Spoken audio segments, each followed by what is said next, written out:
Hmm. Hmm. It says we're live. So, hi guys. Okay.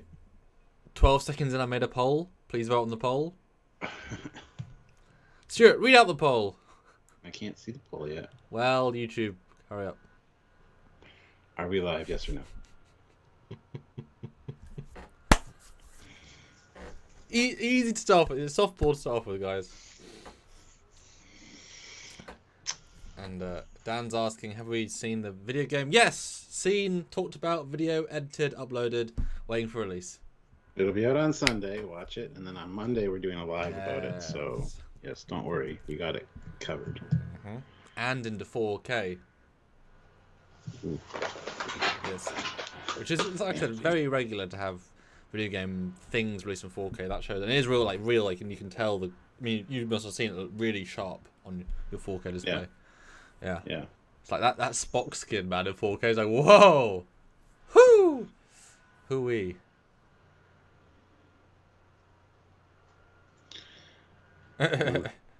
Jay Donaldson's complaining. It's because it's funny. You don't have to vote on them, but Wow. they're there to make it interesting. So, Well, given the fact we have 23 viewers and 20 votes, that's really good. Everyone went on that. but 25 viewers, only 12 likes though. So, what's up with that? Hit the like button, guys. Yeah, that's true. If you can vote in the poll, you can click like. So we need to see that like spike as we go in. So what do you think of my thumbnail today? Does it represent I don't know. without too many Did you hit spoilers? it with a hammer? Yes, my hangnail. I really said we're nuking this hangnail. Hammer. No, I thought it was good. Got a good picture of Tilly, an interesting one where she's like, Cause it's hard. It's like I'm trying to represent what's in it, but I can't be spoilerific. It's Yeah, Jay. We know. We know. Yeah. Well, I will go straight into sharing because we have lots to talk about. Do as I say, not as I do. Yeah, we but do. also sometimes. I'll see you in a minute. okay. We'll see us in a minute, guys. Hit that like button. We got a super chat, not a band account, put one in, which is awesome. So we will get to that as soon as Samuel's back. And hopefully you guys have been having a great day. I've been super busy with a lot of stuff around the house here, getting this basement in order, which is an adventure in and of itself. But hey, it is what it is. So, but hopefully you guys have been having a good day. Hopefully we can only make it better by entertaining you. And thank you so much for hitting like, joining us, and just helping out any way you can. Super chats are a great way to do that. We do read them all on the air, so if you want to help us out that way and get your voice heard as well, that's definitely an option. We have a great community here, and we like to highlight what you guys are thinking and what's on your minds. So if you guys want to take part, please do. Also, don't forget you can click the links down below. There's affiliate links to Eagle Moss. There's a TeePublic store, a Teespring store. You can get some Trekyards merchandise. Lots of great ways to help us out. Click the join button on the channel, which is a subscription option, which is like a small monthly fee every month. And hit the join button, select a rank, and it's like a monthly subscription fee. So you can head over to Patreon/Trekyards as well to do that. So yeah, lots of ways to help us out. So please consider doing 1, 2, 3, or all of them. Like is a free way to do it, obviously, just hitting that like button. Also sharing the video around and sharing Trekyards with anybody you know that loves Star Trek. They might be interested in some of our content. So yeah, lots of different ways to help us out. Anyway, I'm just waiting for Samuel now. Hopefully my signal will improve here in a minute. But yeah, just have a little bit of an issue with the mesh network in the house. One of the remote bees is down. So Samuel says my signal's not that great. I think it looks pretty okay. So hey, it is what it is. Well, let me know. Nice Chevy. I mean, nice Chevy, Jason. 1979. Yes, I have a 1979 Camaro. I don't know what you're talking about, though. You're 1999, then nice Chevy, then 1979, and I don't know what's happening. Why didn't Tilly get tough a few times, a few episodes back? but don't know. We're going to talk about everything that happened in this one, obviously, and one of which is Tilly centric. So Mary Wiseman's not going anywhere, though. Apparently, she has said as much. She's still going to be around, and who knows in what capacity, but she will be here. So that's good. So 49 viewers, 37 likes, guys. Let's get up to 50 likes. Hit that like button if you haven't already. And yeah. So just waiting on Samuel now. That's how it works. There he is. All right. And the mighty Samuel has returned. Yeah. Yes, there we go. Hello. Yeah. Hello. Hello. Hello. Hello. How's it going, everyone? Today of all days. Yeah. People seem to be doing well. We have a super chat. Not a band account throws in $5. Good to see you. It's safe to say that Michael Burnham has been the most influential Vulcan figure we have gotten to see. She inspired Unification, and now this. Also influenced Spock into being the man he ended up being, so... Yeah, well, she's not a Vulcan, so Vulcan-esque figure. Yeah. Well, she was more logically vibing this week, so she kind of brought that down tone. I guess, you know, they knew that was going to happen thematically, so they said, oh, let's make her more logical. Yes. This is the way. Well, I'm glad that 39 of you think we're live. That helps. Whoever doesn't understand how things work. Yeah. Yeah. So yeah, let's do it to the spiel. So Stuart then, hello, and what do you think of Season 4? Episode 4. Really enjoyed it, actually. It felt very Star Trek again. And I love the ABC storyline ideas. It feels more like a TNG kind of thing going on. There's other things to keep you entertained while you're watching. They're not focusing on one big thing. And the DMA was toned down quite a bit, which was a nice little thing as well. No sense focusing on it extensively for every episode, so that's good. No, some really great character moments. We got a new shuttle, which was great. Some new characters in the form of the cadets, like the Orion Kid and Sasha and the Tellarites were all pretty awesome. So, and the Navarre and the Navarre rejoining the Federation. Those things were handled very well. I love that the president kind of got the inside vibe from the other president and chose to make sure that Admiral Vance was sick, so that Saru and Burnham could come and kind of find a way to fix it. So that was good. He actually got a day off with his family. He was like, "Yeah, a day off, you say? Yeah. Fantastic!" Yeah. So yeah, I liked it. That's the summation. So there you go. Yeah. No. How about you? Yeah, I mean, we discussed this briefly already, but yeah, it's good, and like last week, it's missing a bit of secret sauce, but it's great to see that they're getting a lot less wrong and stupid mistakes and low quality.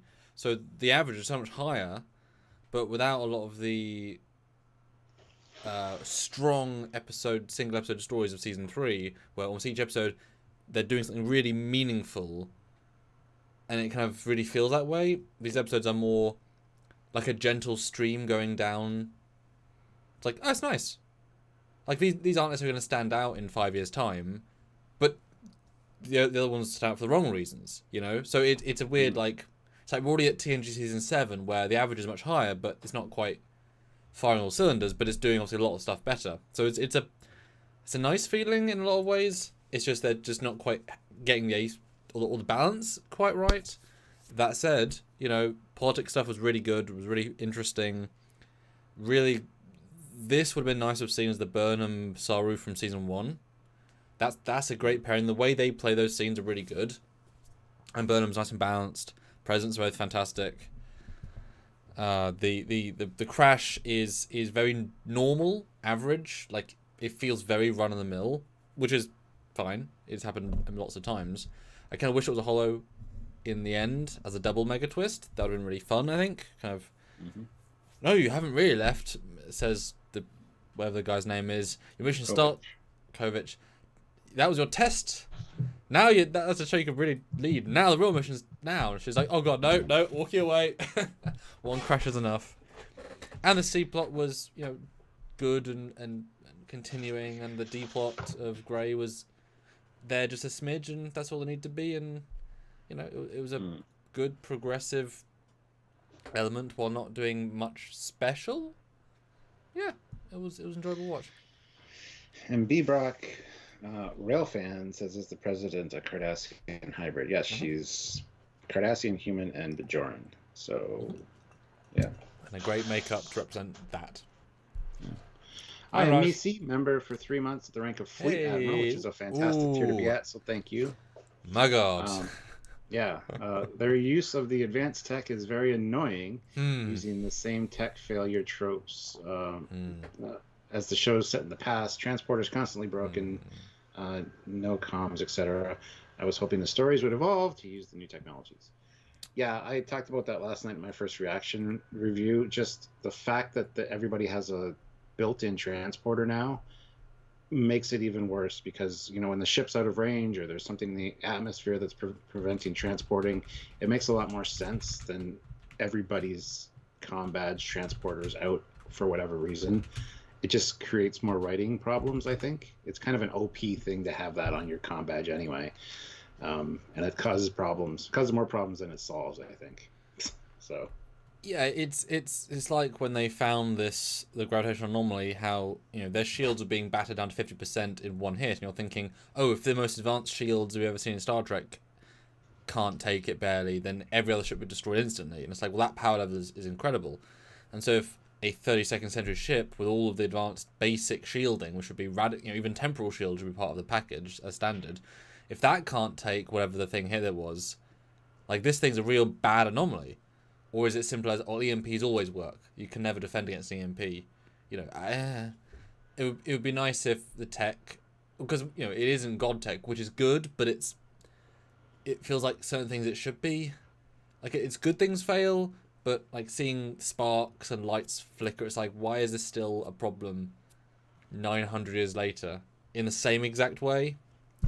It's hard to kind of, it's a very fine balance, and they've kind of just ignored the balance and just said, hey, we're just going to treat it as if it's the Discovery still. In reality, for the art people, the sets are very similar, the tech's very similar, they haven't changed that much to how they did it 2 years ago, so why would you change the way it all damages and whatever? But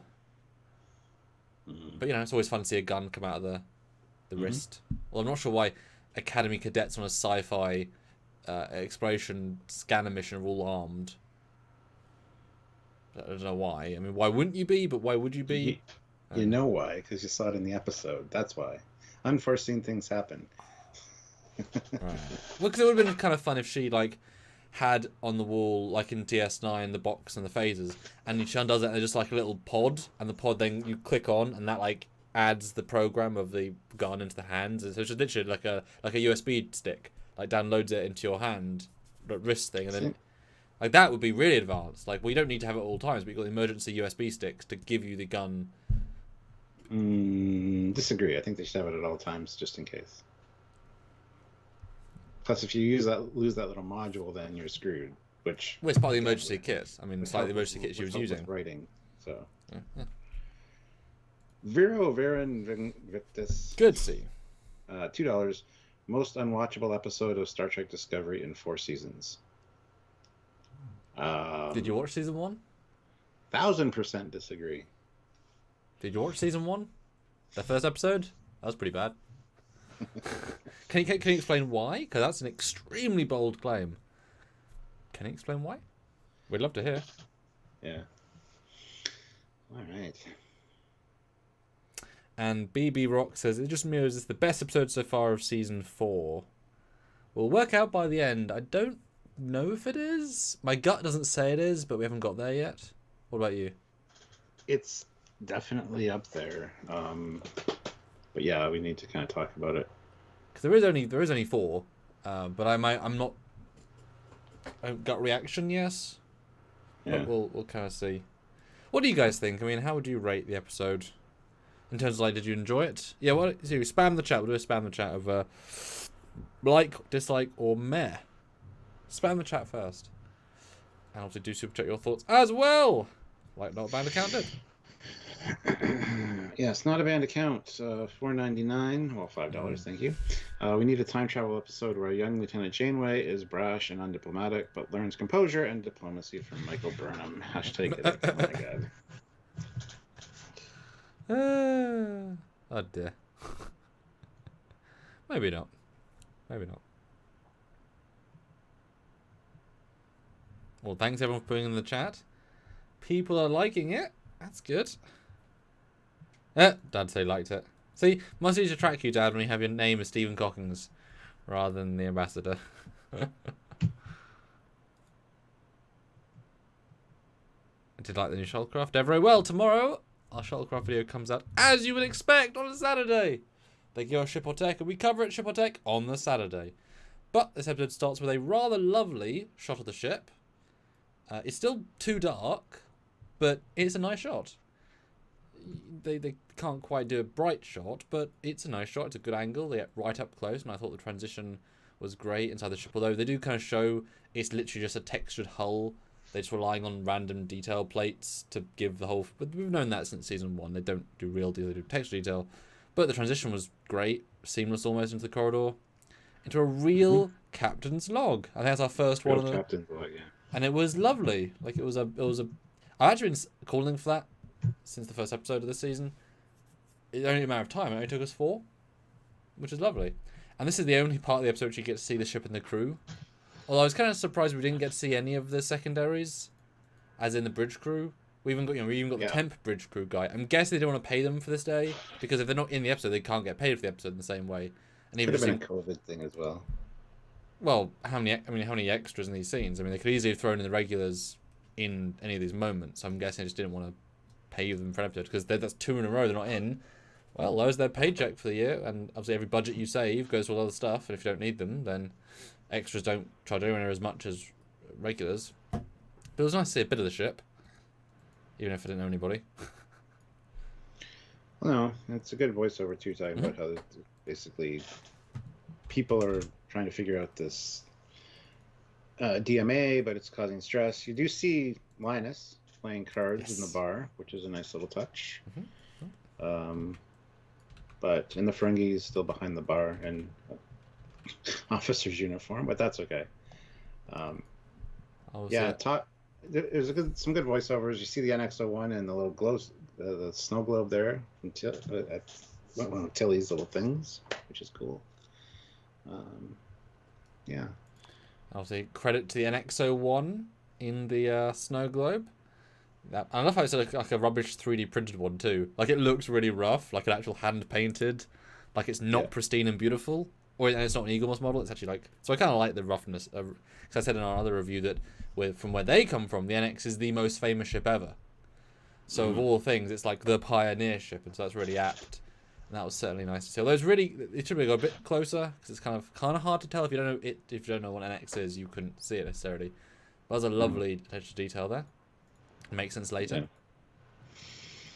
I find out that Stamets has been working hard on this thing to solve it for Book, and also Book's moment of peace has kind of faded a bit. He's not as at peace as he was. So she suggested that he go see Hugh because not every people need help.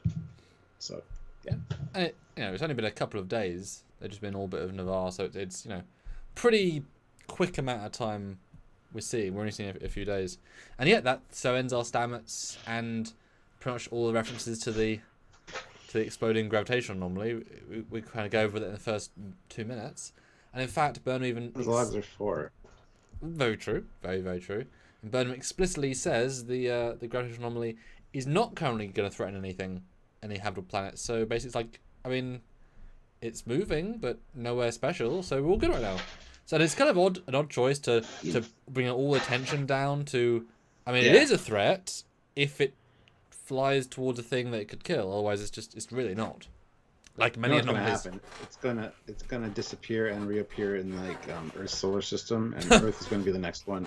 So they gotta literally save Earth. I can see that being like the end of the season kind of thing. But yeah. Yeah, I'm surprised. I'm not. Well, I am surprised, but I'm also happy that they're not focusing too much on it.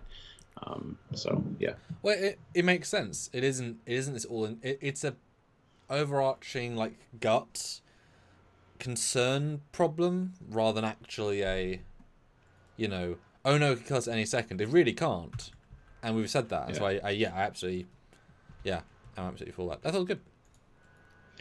Not a banned account, $2. We need more UFP ships for Eagle Moss. Hashtag Sam drinks. Okay. Wish we'd seen more of Stamets, says Wenlock. Well, funny enough, Anthony Rapp posted that same day saying it's a picture of him sitting with Burnham at a table eating food and talking. And he said, yeah, so in this episode I ate some future food and talked to the captain. And then somebody said that's on the episode. And he's like, oh, they must have cut it out of the episode. So it'd be great to see some of the deleted scenes. Or maybe they just shuffled that to another episode. I don't know. We'll have to wait and see. But it's kind of funny that he thought it was in this episode. So, and that's pretty rare for actors to post. Yeah. Extra stuff. Yeah. No, that was I don't know where that would. Factor in. But yes, we get a nice gentle. Hey guys, we've got a, Navarra's doing politics, and but we're too busy to attend. We've got science to do, Stuart. Science. Mm-hmm.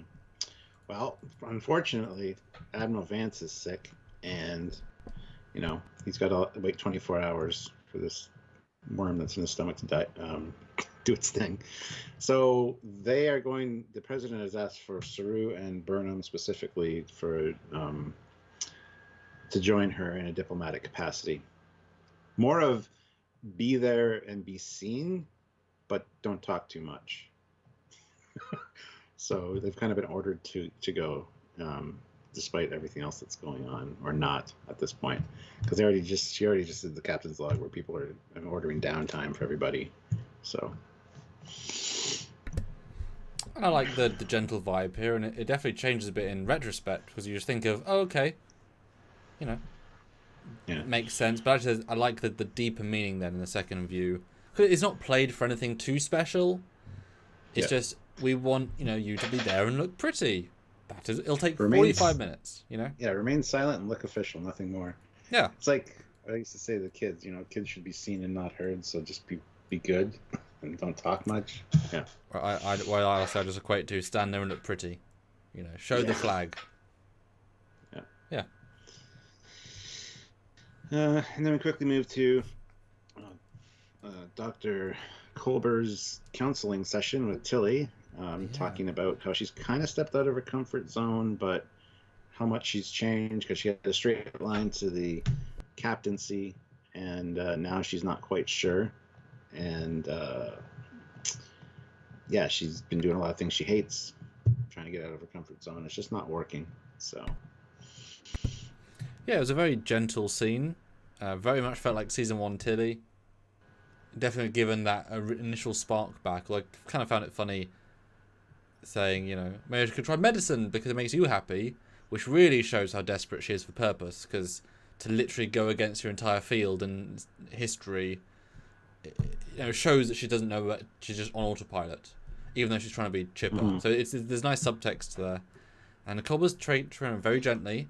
It's like, this is the fundamentally, you're basically in a midlife crisis, but at like 24. Yeah. Well, she's a lot older than that. Well, if she was a cadet, if she was 18, 21 in the academy, pulled out, it's only 3 years later, she should be 24, 25. Just because the actress is older. Should be about that. And she went to the academy late, but she wasn't that old. And that's a problem with actors at a different age to the characters. It's like, well, they then look older. Be. Well. What is she meant to be? Yeah, but anyway, he suggests that she go on this academy team building exercise, and she's like, "How can I leave Stamets at a time like this?" He's like, "Well, the captain's requiring that everybody else some downtime. This will count as yours." So, yay, she's got her assignment.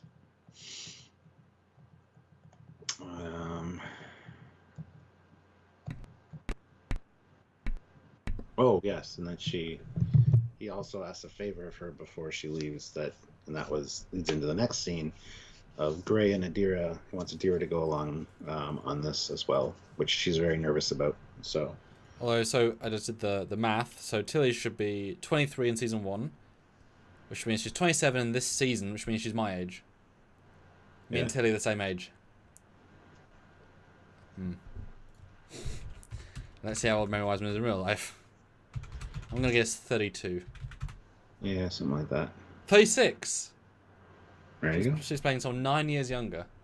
7 years younger. Nope, 9 years younger. Yep, you wonder why she doesn't look in her 20s. Because she's not! She's in her late 30s. In season 1, she did, though. Yes. That is surprising.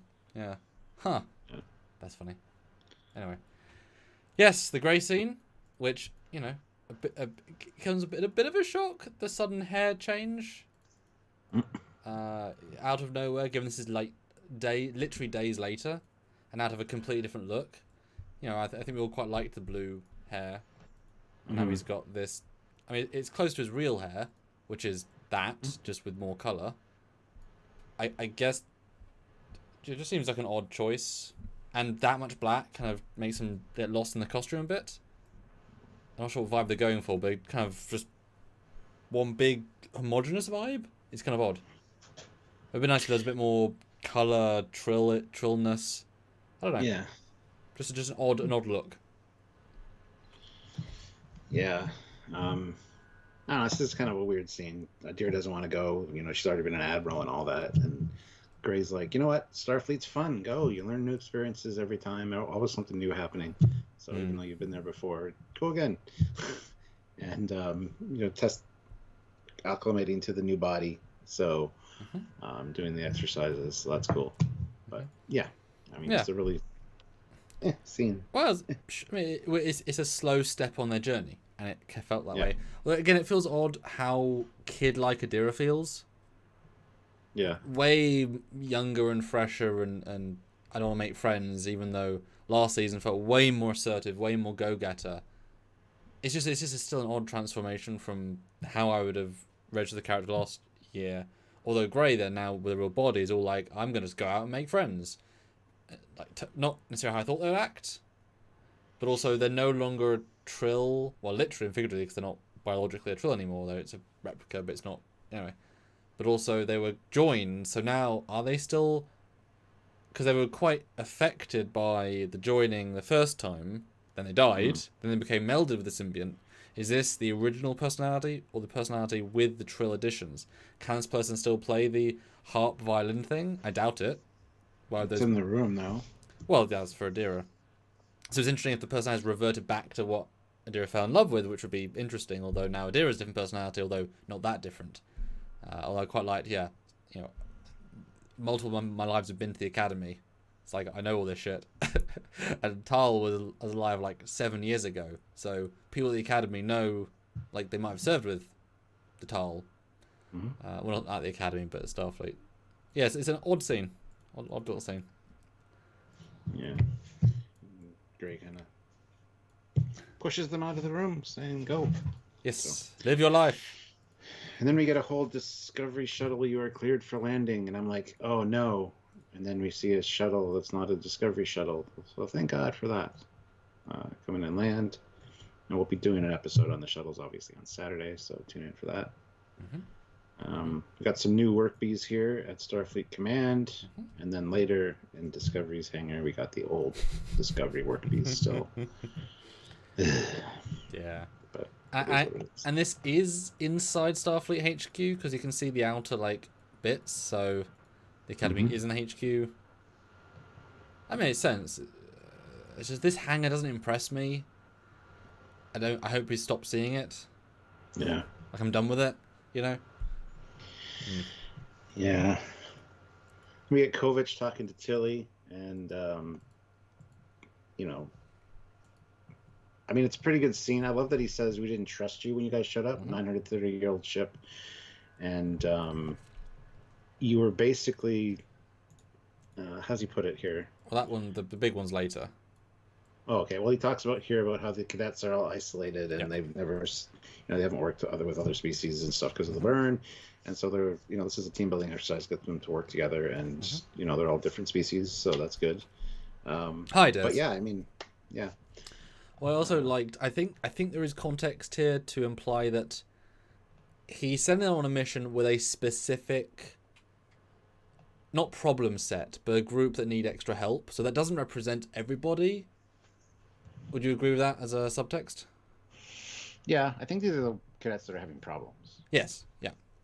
So I'd imagine we see good cadets too. There's just a group that aren't quite doing, and it's true. These people and their parents never had travel as being a basic thing. Starfleet was not a thing. The world was a lot smaller, and I'm sure just the nervous factor, if anything, it might not be the, ooh, I'm in the sci-fi future of Look at the Federation. It's more just, wow, all this nerves. Here I am, la la la. Yeah, it was a decent setup.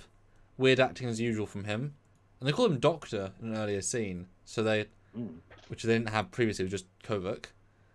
I'm not sure why he's helping the Academy. Like, he just seems here because he's here. I didn't quite get any subtext of like a bonus motivation, which I was quite intrigued about. It's like, he's just here. Is it for realsies? Is he manipulating things? I don't know. Played it very straight. Yeah. Hopefully we see more of him. I do like Kovac, and it'd be good to learn more about him. But this could have been anybody, though. They didn't add too much of him in him. Like, last season had all this extra, like, ooh, this is just pretty plain. It worked. It really could have been Vance. It's almost like it was written for Vance. Yeah. Like, Vance isn't available this week. He's got a stomach bug. Oh, yeah. Okay. Well, in Vance that would have been case, nice, actually. let's just swap in Kovac. Yeah. No, Vance would have been good. Yeah. But yeah. And then we get to the shuttle with a pilot who's still in the old uniform. And I appreciate still seeing those. I still think I like those better. Like, he looks so crisp with the bold. I don't know. Speaking of, the cadet badges are phenomenally better than the actual badges, because they look like deltas still. Yeah. Yeah, we both made that comment separately in our review video. You absolutely can see them. The other ones they get lost. This absolutely keeps in. Yeah. Yeah. I don't know if it would have been quite as dynamic to be the badge, but it definitely has you instantly see Delta. Instantly.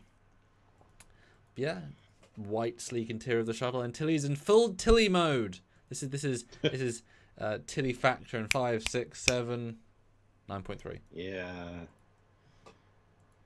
Talking about exploring, maybe. Ooh, is that a new life form? Ooh, maybe it is fun. This is so fun. Yeah, definitely in Tilly mode. Anyway, they're going to explore Class M moon, which is a desert type moon. And 6 hours there, and then they contact the Armstrong, and they'll be extracted. So that's their mission. But yeah, very Tilly-esque for sure. And it does make sense. This is her sort of, in theory, last episode, like big as a primary. So they gave her certainly a very classic Tilly end. Yeah, it's a bit odd she's a team leader, given that she's in theory only a couple of years older. 27 to 18, less than a decade older, and she's only been at the academy 4 years. But I do kind of like the older feel, although she does still feel very inexperienced. I mean, I think it would have been nice if Kovac had said at the end, "This is also a test for you, to see if you were like, this is a better command test, ironically, than some of season 3 when she was a second in command." Like this felt to me like a bit of Deanna Troy's, command test. Like, it's so she takes charge because she has to, and she does. She raises to that challenge because everything goes to shit. It isn't, but it gave me those vibes.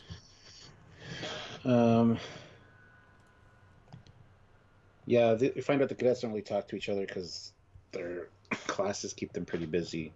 So she tries to have everybody introduce themselves, and nobody wants to. So she introduces herself, and makes Adira. Says that she dropped her utility kit down a methane gas vent on one of these early missions. That was cute. Cadet. Yeah. And then makes Adira. Yeah. Adira had said more though, a bit more than whatever. But yeah. Actually, that's later, that scene where she asks. Well, there's two scenes. They start it here, Yeah. and then it's like 3 minutes till we get, and everyone's like, "Oh, I guess I better give your jobs then." And everyone's like, "Yeah, you should." it's a nice little awkward because she's like, "Hey," and they're like, Yeah. Oh yeah, this is where she says, puts towel on magnoscopic stuff. Blech. Cadet Haral and geological. That's the Orion, and yeah. And anyway, passes atmospheric and stuff off as well. And then that's when Tal comes over, or Adira, and says, I thought I would be helping you. I thought I'd be your aide, and not doing the grunt work. Where Tilly's like, you still got a lot to learn, and no, go do your work. So I thought it was great because yes, she used to be an admiral, or they used to be an admiral, but anyway. Well, and it is interesting that I mean, also is a human, so any of the Trill rules don't really apply. But Jadzia obviously did go through the academy. Although got the Trill after the academy, but came in with a certain confidence of being older and having knowledge. Adira doesn't have most of that, but again, human, not Trill. But I do like it. It's like, yeah, am I not here to help? And she's and it's like, I mean, it'd be great if you just pretend you're a cadet right now, and you know, because you're here for this too. But in reality, hold on just 1 second, I'll just be right back. Yeah, but in reality, you know, was given an internship having not been in the academy at all. So, it, you know, with a small C, still a cadet, you know, hasn't gone through the years of training, at least in this version. You know, makes sense to kind of learn. So, guys, we have 104 people here, which is fantastic. 66 likes, but many a super chat are still needed. So, let us know what you think. And yes, the chairs are floating. They do green. They do composite out the things, which I thought was kind of fun. But yeah, and so they get hit very abruptly, pulled out of warp. By a gamma ray burst. Okay, I guess the Hulk's nearby. Or they'll all be Hulks soon. One of them's already green. Yeah. And I love Tilly's, brace for impact! Brace! It's like, there's no seatbelts. Our chairs are flying. What do you want us to do? But, you know, and they don't tell us if the shields are down, and the ship does have power, so I'm guessing. But I kind of got the sense the shields were down, and it did survive purely on 32nd century gusto, which I kind of liked. You know, it's a tough little ship. But we also get the whole protective shielding deployed, which is like the... It would have been great to see that on the outside, if it's Janeway's armor. That'd have been nice. Yeah. It's a blade of armor. Replicable matter armor.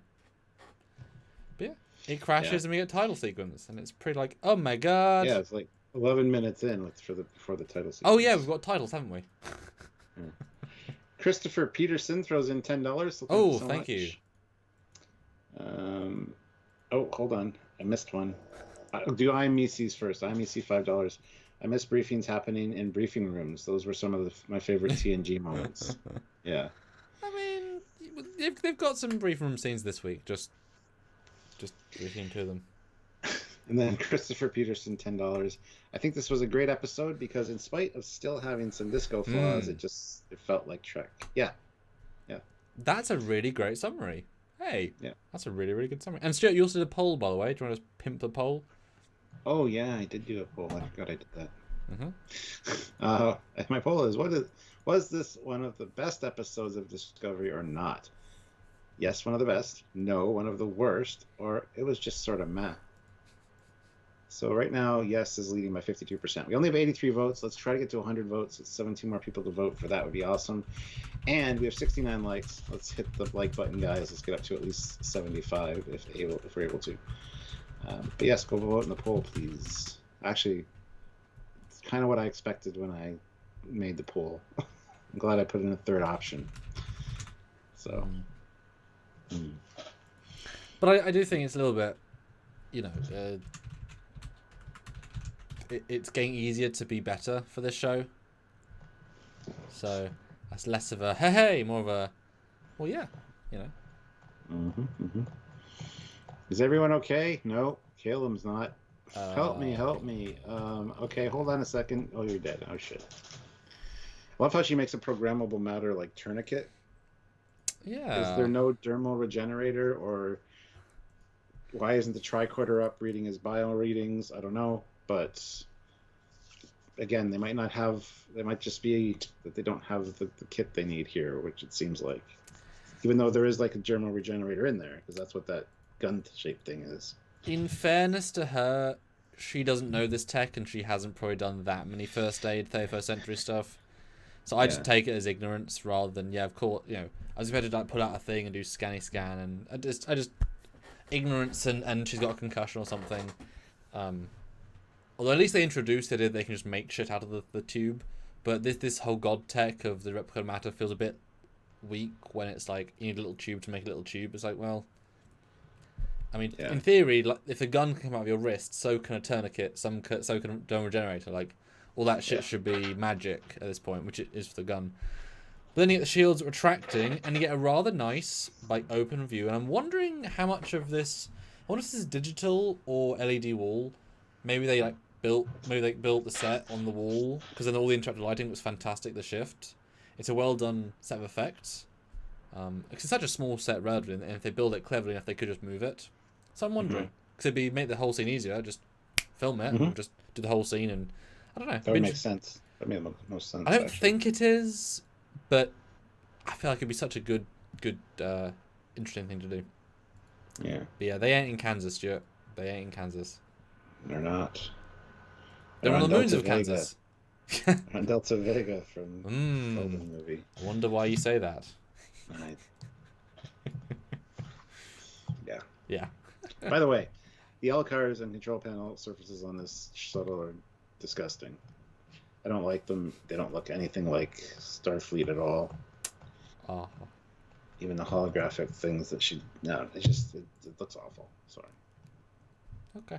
But they're on the wrong moon. That's no moon. Wait, yes it is. It is. It's just the wrong moon. Yeah.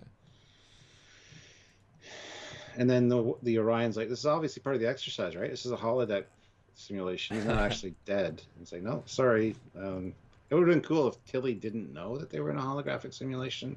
Yep. That would have been a nice little twist and reveal at the end for sure. But Like I said, it should have been a hologram within a hologram, 2 tests, and just their standard way. Maybe the and guy. the kids are all actually like Red Squad level of like the best of the best, and they're actually testing Tilly because Kovic won. Ooh. It's off, yeah.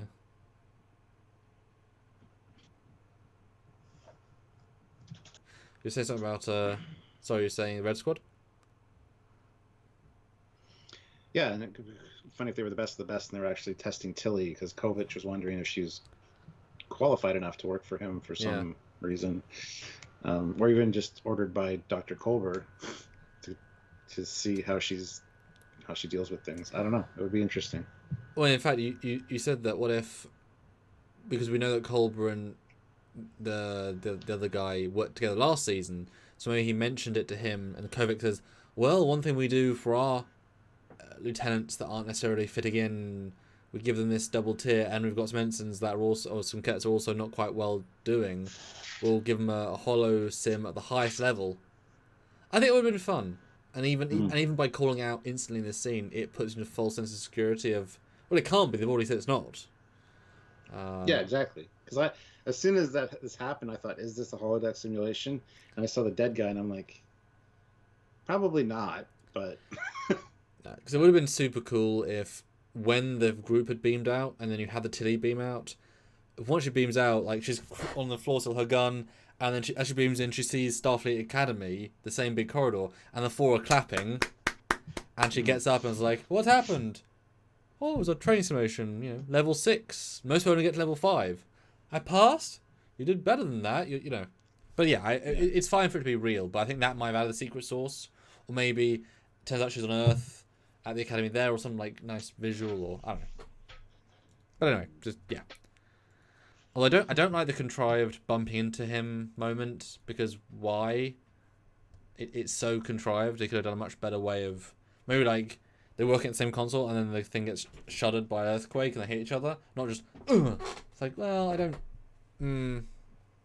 we have to set up now. These people hate each other. It's like, okay, do we have to do it as forced? Yes, okay. Yeah, tension between the Orion and the Tellarites. Yeah.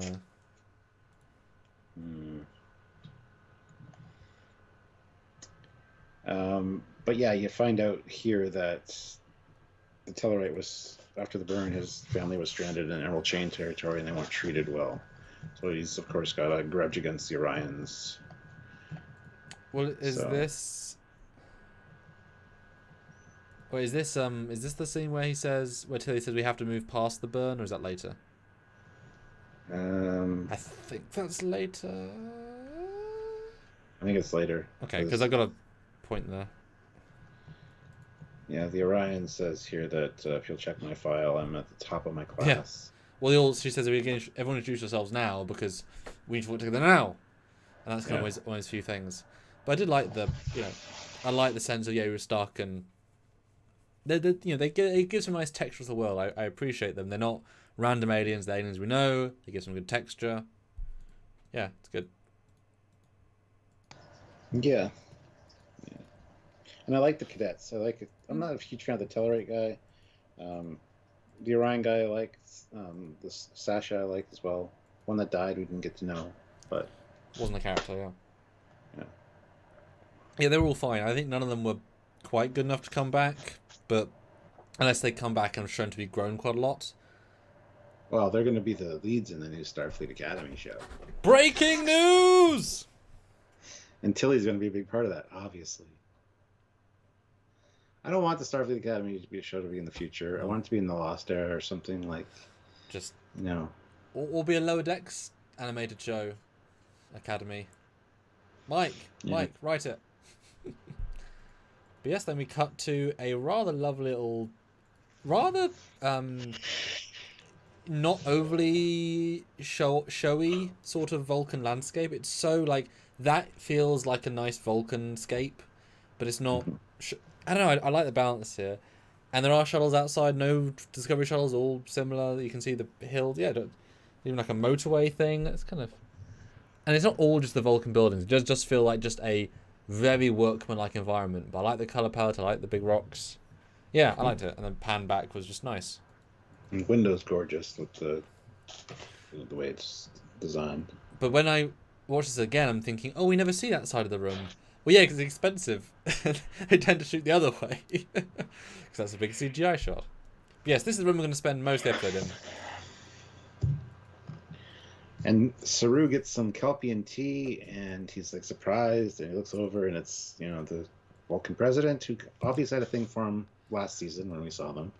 Passing interest. And it's carrying that over. Growing.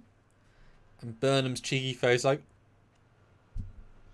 What's going on, babe? Nothing. It's cute. I mean, we all know the sexual tensions in the end. We said that straight away from the episode. But it's definitely continued here. Yeah, so anyway, this is where the president says, so we both reviewed our final, whatever, and we're ready for Navarre to join the Federation.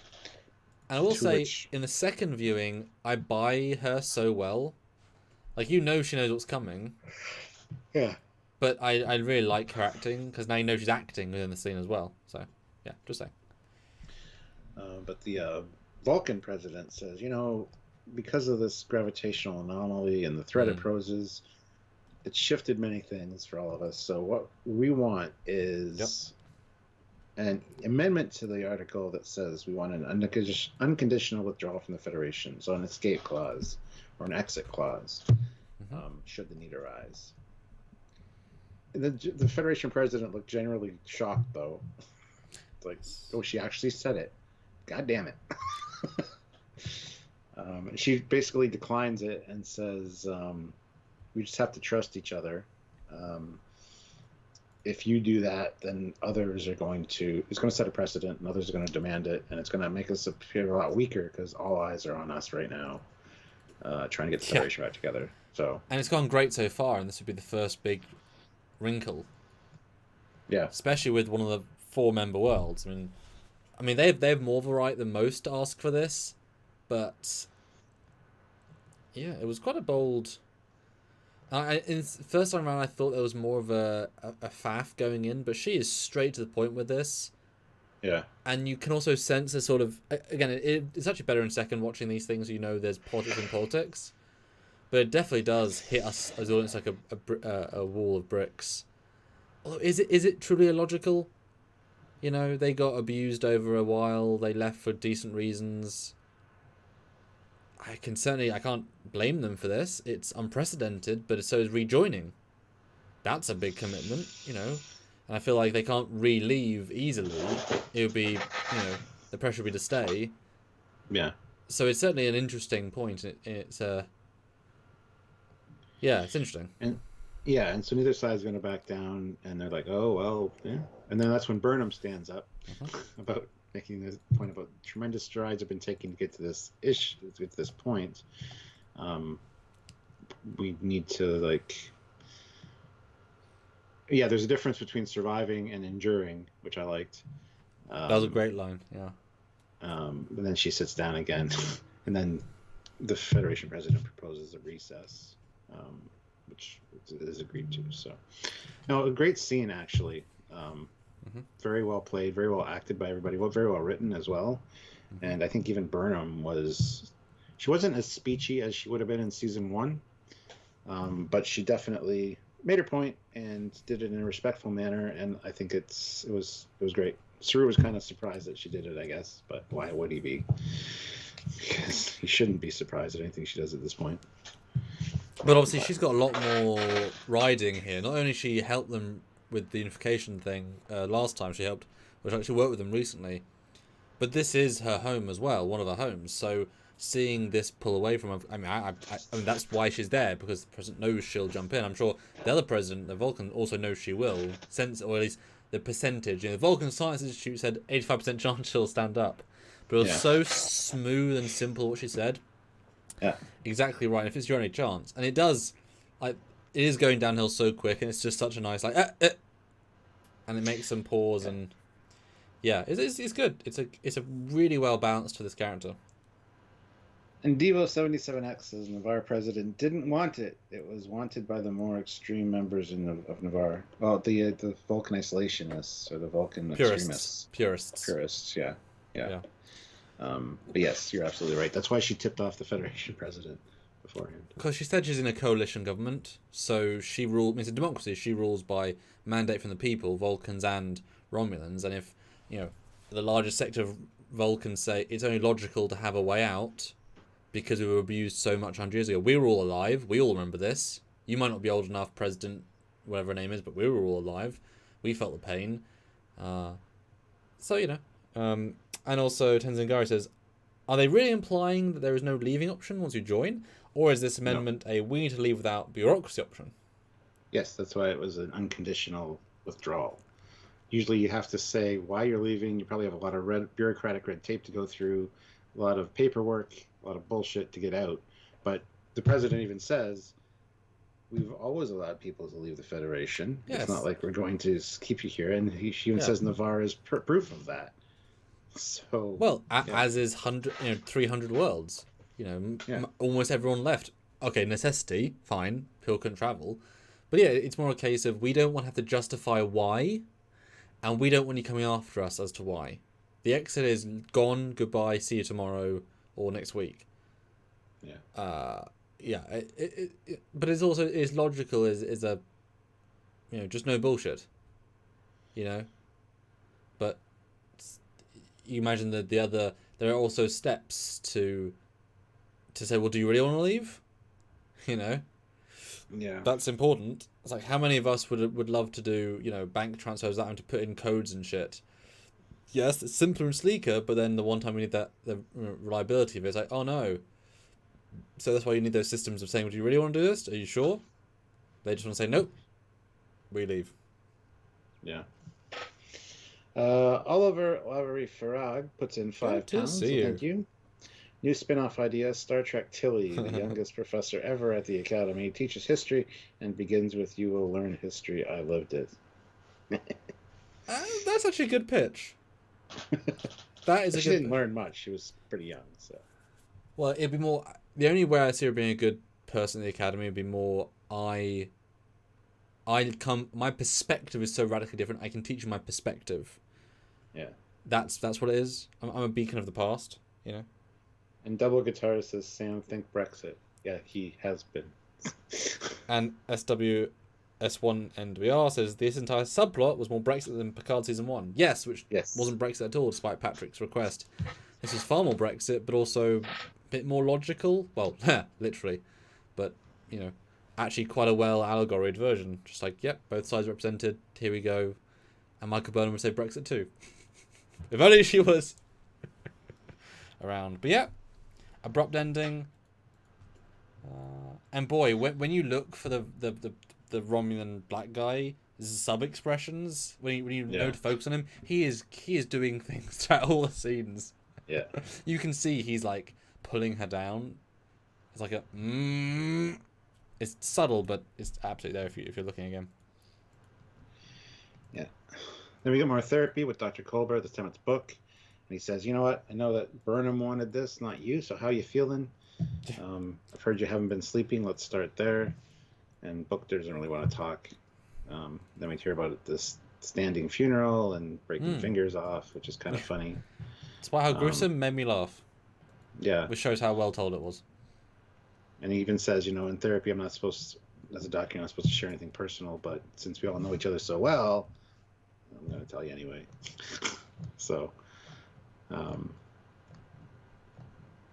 yeah, it's a good gentle scene. You know, it's a continuation of that vibe. I wouldn't say it's the best, you know, best scene, but it's a good chill continuation. And you know, learning more about Kolb was great.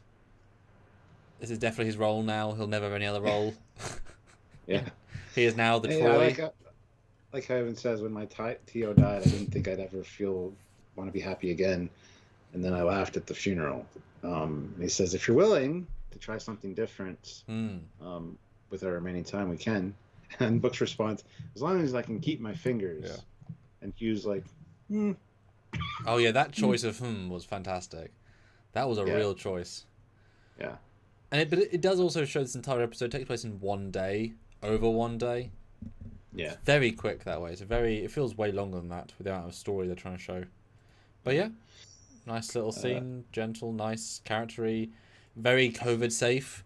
And I definitely get the sense this episode is very much, as was last episode, well, we really can't afford to go on location because the COVID price of doing stuff is much higher. Whereas putting 2 actors on a set and filming it, very affordable and doable. So let's do a lot more of that this year.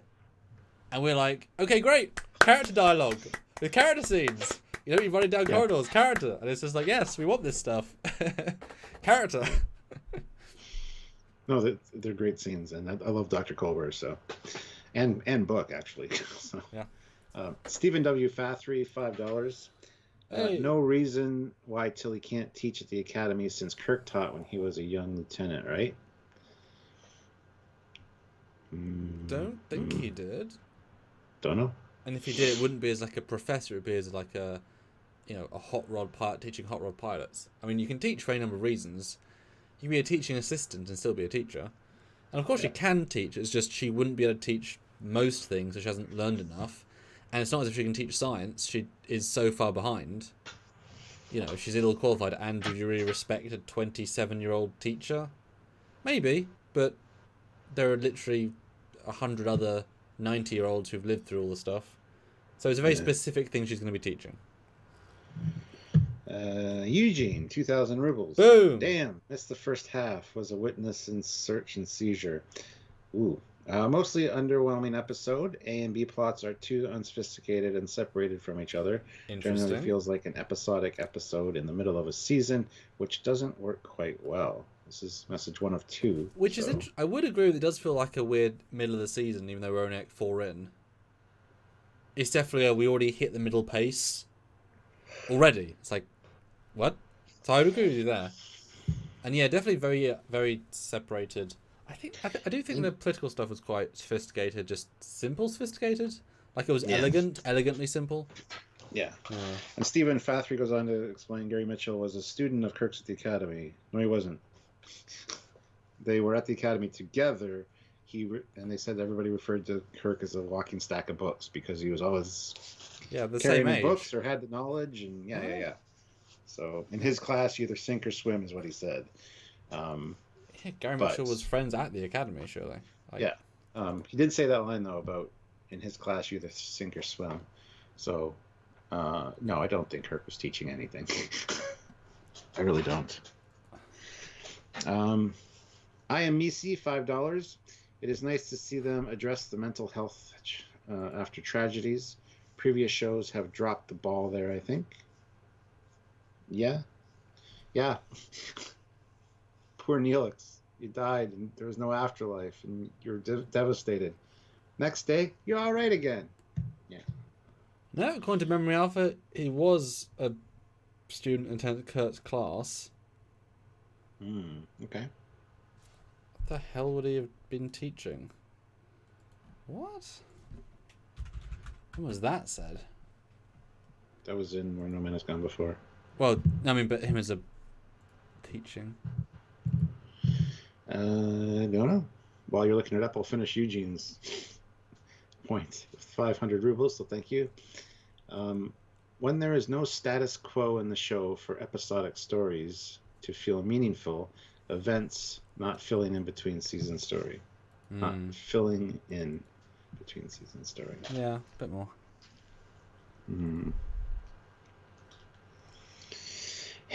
Yeah.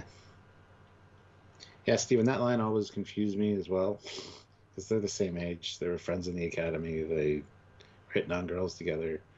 So, yeah, I don't know why that line exists. It just doesn't make sense. They don't explain what he was teaching either, if he was teaching anything.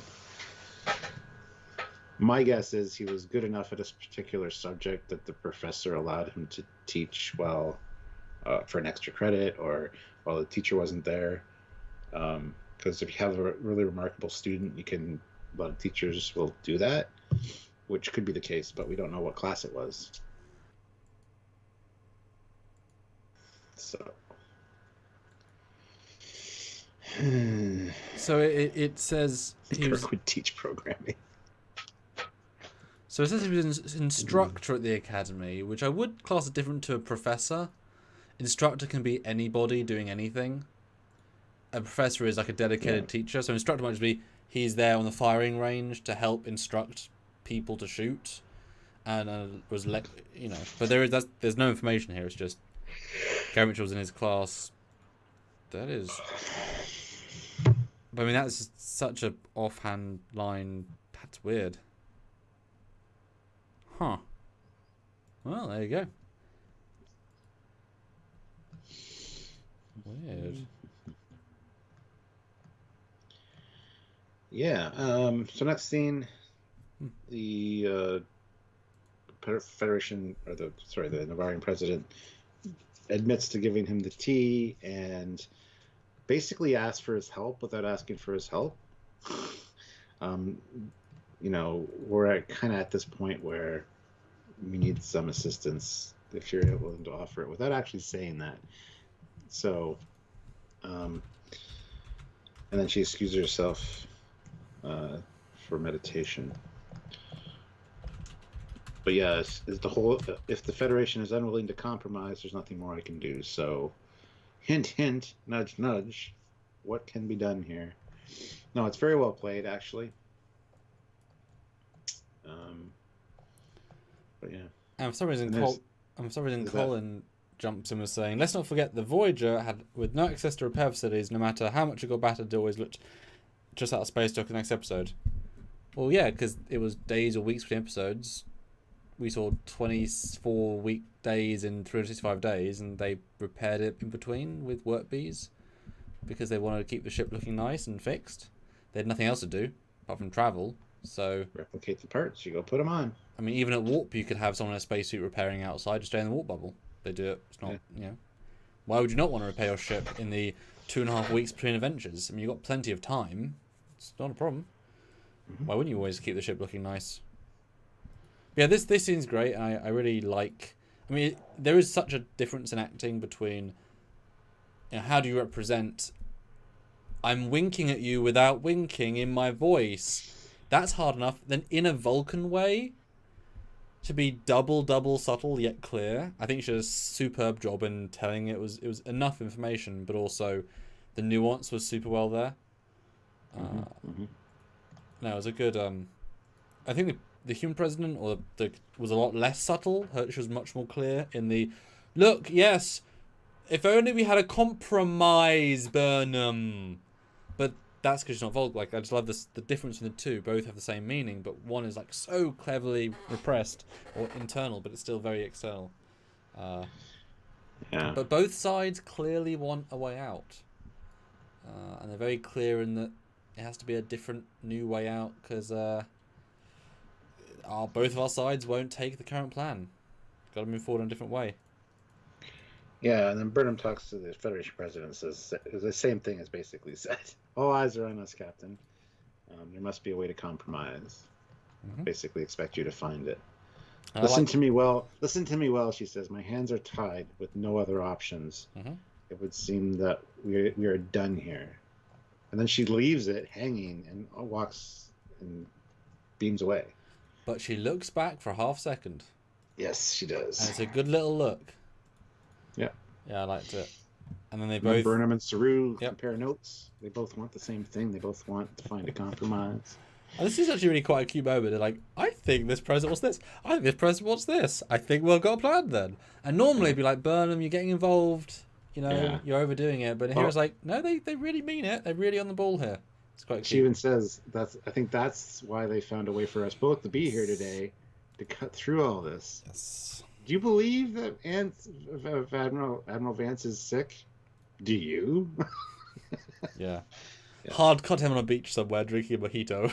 It's like, yes, I was sick this week. Cut back. It's good. I like the little vibe here. But yes, and I'll be honest. At this moment, I was sad that we cut back to the shuttle because this is so like good. Good. Like, the shuttle just isn't nowhere near as good. I was like, okay.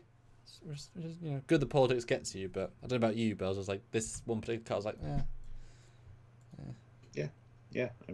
The shuttle stuff was lackluster. Yes. The only shining point in it, honestly, was Sasha. Really like her. She's cute. Anyway. Sorry, had to. They're trying to basically send communications. They can't. We find out that where they are has 46 moons, and without comms, it'll take the Armstrong forever to find a 12-meter long shuttle. Only have emergency rations for 3 days. Blah blah blah. Although if you've got your replicas are surely online still because most things sort of are. Yeah. I don't know why you'd have, but whatever. It's fine. It's not tension anyway because. Because they haven't shut down the ship. Well, they're just getting power back at this point because they said we're back online. Whatever. Weird readings shows thousands of life forms swarming their position. So it's not like they already powered down and know that they can't repower up. That would make more sense to say the ration line after that. But, I will say I'm a little bit annoyed at this point because they set up a certain expectation with thousands of life forms. When the thing starts battering on the window, I'm thinking, oh, okay, we're going to see some big plant species that take up the entire. It would be really impressive and visceral. And oh no, we see two creatures that kind of run on the sand on the ice. Don't say it's thousands of amazing life forms and see two later that are just click. Very unimpressive. What happens after that though is Tilly's like, somebody get a tricorder out. What are we looking at? Bitch, you got a tricorder.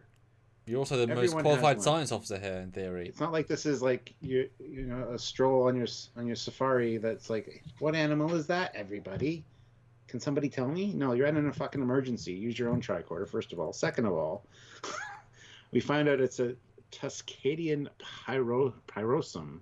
Wow. It's a colony species made up of thousands of interconnected life forms, and it's attracted to bioluminescence and electromagnetic signatures. So. There you go. Yeah. Same signatures as their equipment. Which is fine. That's fine.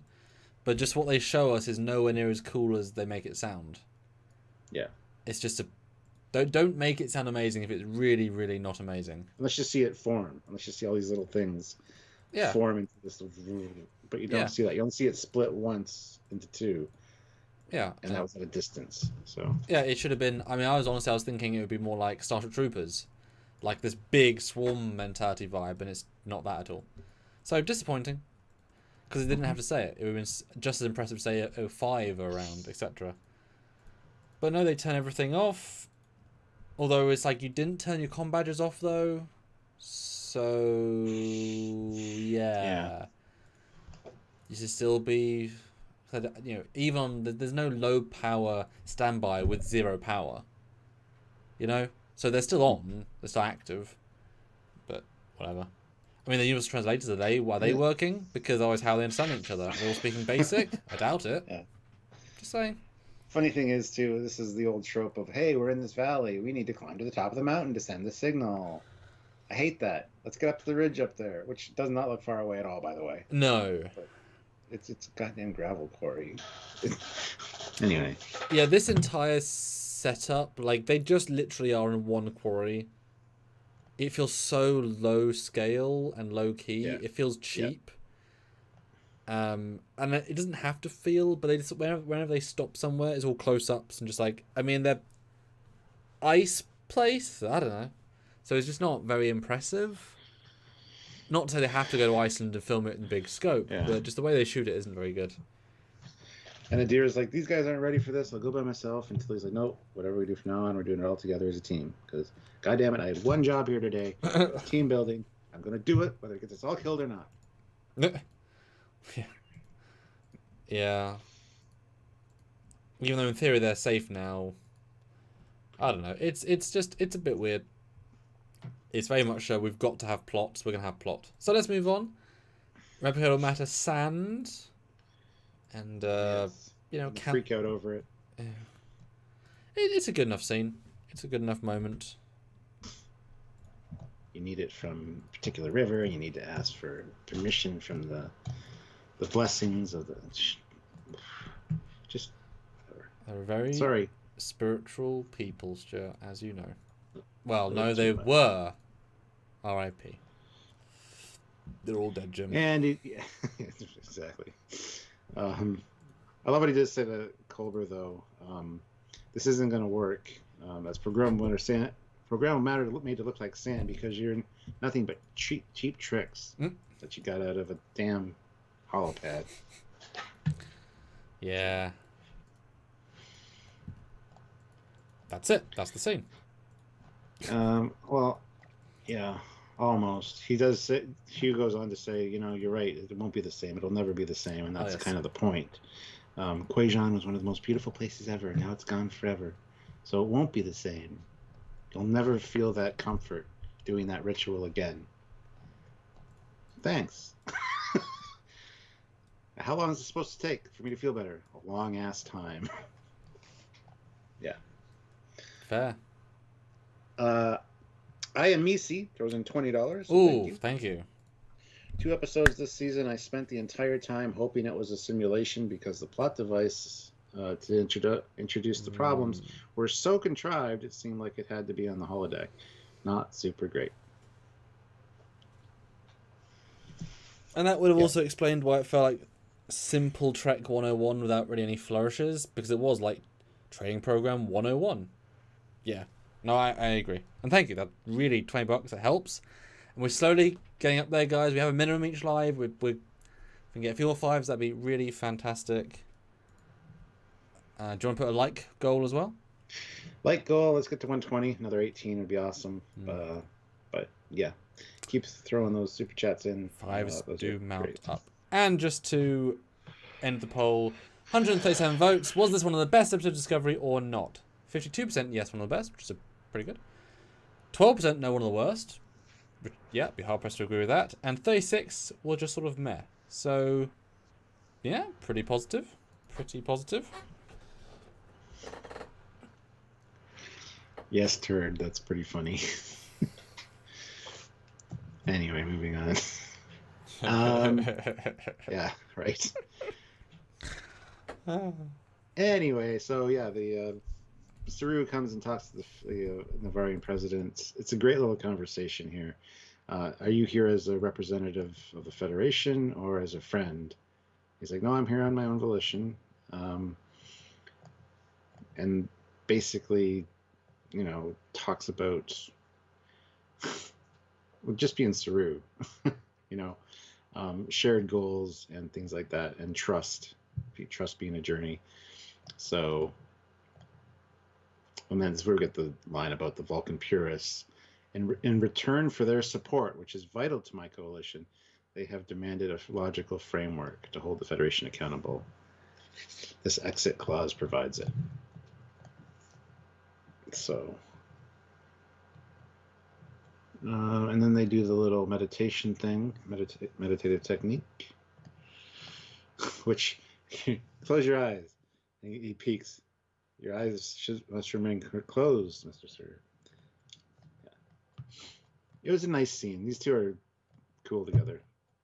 They're very calming and relaxing, and they make a good team. It's possibly a little bit too quick. We don't know obviously what passed in between, but the fact there's sort of sexual tension really visible. But that's the thing. I mean, hey, give him a love interest, make it kick ass. How will kissing in a mask be? Let's find out. But it's and considering she's probably much older than him, going for a boy toy, Camarian? No, what are they called? Copian. Thank you. But it's a good scene. There's balance. Again, her acting is so well done. His is good. He has a very soft pitch in this. I think every scene with her, he overly softens. Really uses the lower key. And it's very intimate in its own way. Yeah. And I definitely love the close your eyes, you child. Yeah. The way that shot was really cute as well. It was a nice little moment. Yeah. But Stuart, read the poll that I asked our wonderful audience. Oh my God, there's a poll. It is. Which was the best plot this week? The A plot, the Navarre negotiations. The B plot, Tilly cadet crash. Or the C plot, books therapy. That's a real question there. Answer now. Yeah. Moving on. And I will say, I find they wonderfully have stopped doing the bright orange light through the window. I noticed that in the last 3, it was super oh, there's space. Oh my god, I see space outside. This one works because it's Navarre and it's bright and it's orange. I get that. And I actually quite like the moody contrast in this. Because you can also see stars outside still. It's kind of best of both worlds a bit. It feels that, we just happen to be in orbit of a big sun planet. Okay. And in fact, they might just be turned so planets the bounce lighting is strong enough to go in. I'd be fine with that. So I actually, in this one episode, I think that harsh contrast really kind of works. It just focuses on the Navarrian vibe. They used almost every week last time, but this time, yeah, I think it was additional value. Next scene is Burnham and the Federation president, and it's basically we're getting ready to leave.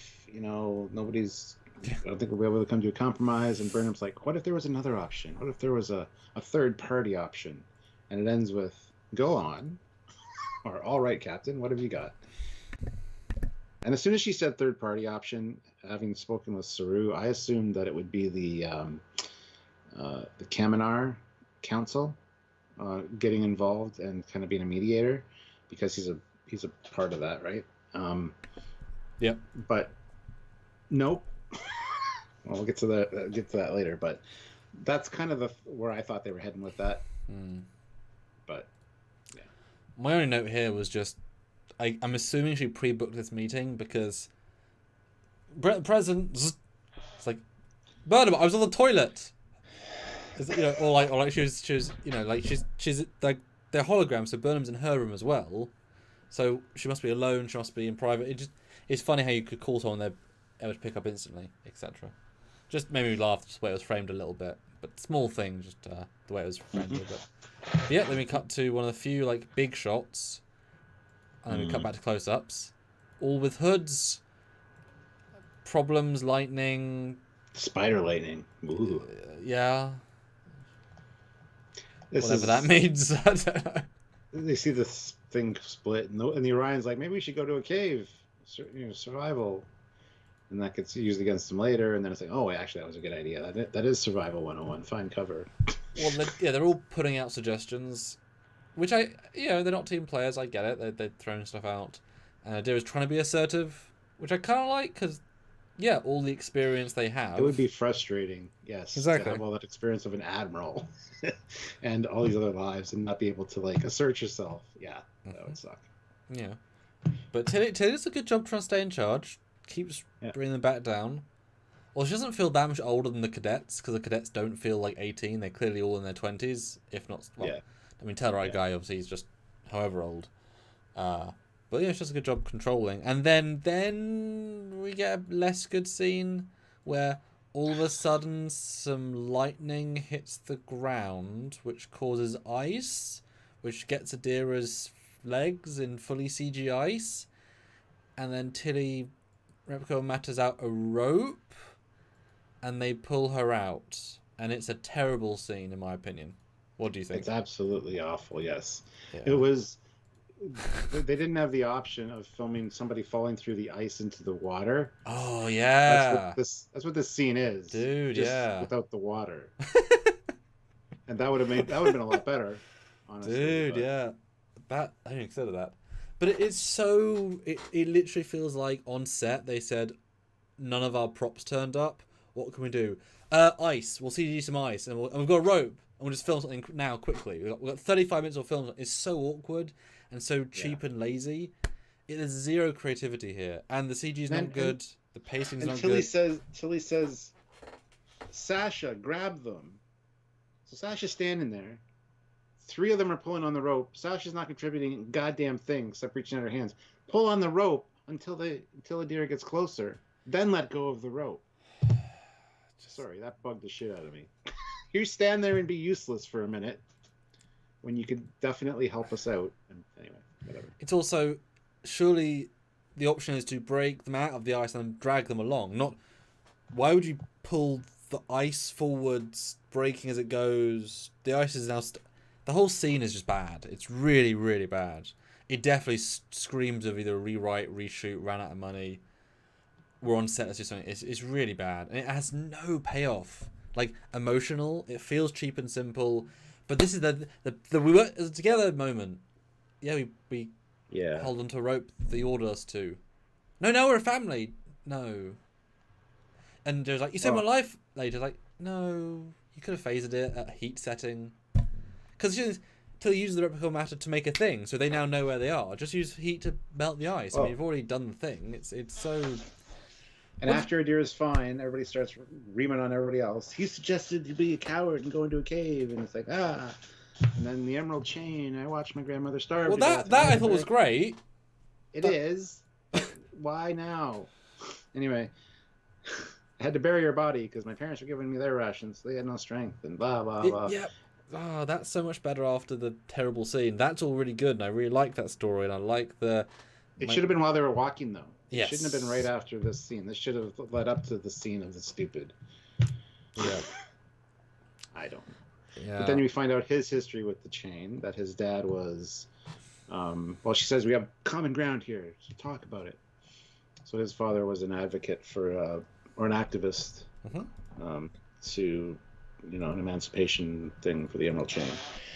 And he died in, before he could see any of it come to light. So he was actually responsible for trying to get rid of the Emerald Chain. So. Why not just that? It says that part of the treaty, something that the dad wrote up, was then used by the Emerald Chain Lady last season to try and one of the peace accord things. I even like his hesitation to even talk about it. It's so painful. He's like, so everyone else has to spell it out for him, which is an odd moment, but it's like it actually kind of works. It's a nice payoff though when they start walking away again though, and the Tellarite puts his hand on his back. Like, I'm sorry, bud. You should have just fucking said that from the beginning. Have words, language, voice. Say it. Well, that's the conceit with all these things, isn't it? If they just talked. Yep. But it's a weird contrast in the scenes, for sure. But also just the way they shoot it feels so claustrophobic and just they're not confident in where they are or what they're doing here, and you can really feel it. Geraldine Canterson puts in $20. That is awesome. Thank you so Boom. much. Those save the day in these situations. Yes. I very really much like flirty Saru, less whisper dialogue. Thumbs up. Love the negotiation intrigue. Yes. so. Yeah. Yeah, it's a whole different way from him. Yeah, it's good. And Turds puts in $5. Merry Christmas, Trekyards. Crack the frosty beverage of your choice. Cheers. I know we're not there yet, he says. Yeah. And we will be doing a between Christmas and New Year's drunk live to celebrate Yes, the festive season. We'll open presents. We'll have hopefully lots of booze. I might show some Trek short stuff. That'll be fun to do chin for that. And also, Alan has a great comment, which I hadn't even considered. The parasite ice was from 301, and the rope, although I think that was 302 because the server was in 301, and the rope was just a long run of the Torquette till they tried to save the pilot. Tourniquet. I don't think an issue with it, to be honest, although the CG was not their best. I thought it was a rope, not a tourniquet, because why wouldn't you have a rope? No, it was the medical kit one. Oh. It's the exact same thing she used to make the tourniquet. So yeah. Just like rope to me. And I don't know why it'd be the same ice. It's a totally different planet, and that was clearly rare in that planet. It doesn't need, and it wasn't growing on her either. So I don't quite buy that. It was growing up her legs. Was it really? It was slowly creeping up the But legs. I thought that was just implied because it was so cold because of the lightning. Because it was lightning created. So you're saying the parasitic ice is because of lightning? I don't remember it being lightning created. Yeah, it strikes. That's what happens. It strikes the ground. That's why the lightning's there. That's why it like super cools the ground and cools the ice. That's why it's only in that area. It's really abrupt. But then they should have said we need to be careful of this growing ice. We've already dealt with it before. That would have had some tension. Got to be careful as it's ice. But then, like I said, lightning caused it. So I don't know. I don't quite buy that. Yeah. But it didn't come across to me anyway. Eugene, 500 rubles. Thank you. Wait, was that a Tellarite, not an Ossican? Yes, that's a Tellarite. You can tell because it looked like their other Tellarites. This is the way. Yeah. All right. God, this room is nice. I like this room. It is. It's a bit too one color, but I do like almost everything about it. That's Vulcan, though. Everything's red. You've got to get used to it because of the sun and stuff. I know. I love how she's framed in the middle of the middle. That's so on purpose. She's centered, logical. Yes. It's nice. There's nice imagery there. But yeah, we're back here to, something's happened apparently. We get the whole speech of choices are never purely logical, are they? There's always emotions involved. Well, she opens the scene by saying, the fact that you both are here is the first good step, because shows that you want to do it, and then both admirals are like, well, yeah. We definitely want to, of course we do. So I like they're just waiting for this thing, but they want to listen. They want to hear it is. Well, like things change. She points out that the Bajorans and the Cardassians once were, fighting humanity. Yet there you stand, fighting each other. Though. Yeah. And then the Saru speaks up and talks about, I never thought I would trust the Baul, and I still have a little bit of issue with it. Because they killed my parents and my grandparents. Yeah, we're stronger for it. We're united now, and blah, blah, blah. The visions of Romulans and Vulcans. It lasted for so many millennia that you forgot you were the same species. Even your ancestry is a testament of hope. So it's great. And then she does the whole, I'll be the bridge between you until it's not needed. I was raised on Vulcan I was raised as a Vulcan, essentially. I'm a human who's in the Federation as a Federation member and a Starfleet captain. I can bridge the gap. And it's like, it's such an elegant solution. Kind of. Yeah. No, it was a great, it was a really good speech up until a certain point, showing the allegories. Everyone in this room had these problems, and unification, living together was the solution. Stronger together. And so she said, well, how do we make compromise? Well, the Starfleet specifically, which is in theory a third-party organisation, although clearly not, but whatever, says they do a committee, an unbiased committee, can't be Federation oversight, which was interesting because it means that Starfleet can have non-Federation oversight. Because there's a Starfleet committee, there can't have any Federation. It's like, okay, interesting. Sure, then Vance can do that, or is that, because but Vance is clearly controlled by the, I don't know. We talked about it before. It's a whole thing. And then it lost me when she said, "And I'm going to lead this." Well, because the president says, "Well, you can't not have a Vulcan on the committee because how that look." And then it's sort of presented as a weird request, and then she counters back to the human president or the Federation president saying, "Well, it's just as weird as you guys demanding a Federation representative on our council." And she's like, "Oh yeah, that's true." Well, yeah, the way it was put was actually quite eloquent. Navarre has already refused any oversight that does not include one of its own citizens. Mm-hmm. And then the Navarian president says, "Is that any more egregious than insisting that Starfleet be given a voice within a civilian quorum?" Which is super fair. Mm-hmm. But you're also joining an organization where the whole point is to be together, so it's more fair on that side. But yeah, it's well said. And so the committee makes sense, and it's not just a committee on this; it's a committee on every single member world. If they have a dispute, a third-party committee will help deal with it. Great idea. And that sounded like, okay, third-party aliens, maybe put in some Zindis, some Remans, people that are outside this main chain. And then she says, "I'll be the leader of this committee, and I'll be the one, I'll be the bridge, and I'm the decider, and I get to, me, who clearly has a bias, I have a bias in this clearly. Have you met Burnham? She's not impartial, she's fully fueled by emotions, and she gets to decide who wins in an adjudication between Navarre and the Federation." Michael Burnham. Boy, that was her being on the council I can go with, although I prefer what you said about it being Kelpians. Like, if they'd said, "We both want to be on it," as well as XYZ, and they beam in some other aliens we know. But as soon as she says, "I'm like the center," I'm like, oh, that's really unfortunate, make her the center of everything. Because she's also going to side with the Federation most times. Just felt like such a backstep. And then when the president says it's such an elegant, I'm like, it was until the end. And it didn't need to be there. Her having the solution, thinking of it is enough for her to be amazing. Her to be the solution was too far for me. Given that it's not logical. Yeah, I mean, but she does make a good point, though. Like, she was witness to Vulcan history. She was raised Vulcan. Sure. She's got her foot in the Federation and Starfleet. She's got her foot firmly planted in all worlds. But yes. But she also knows she's not unbiased at all. She's heavily emotional. She always makes choices based on her heart, not her head. Better this season. It's just, and as we know, the Federation president can order her to do things. So if she orders her to do something, so can Vance.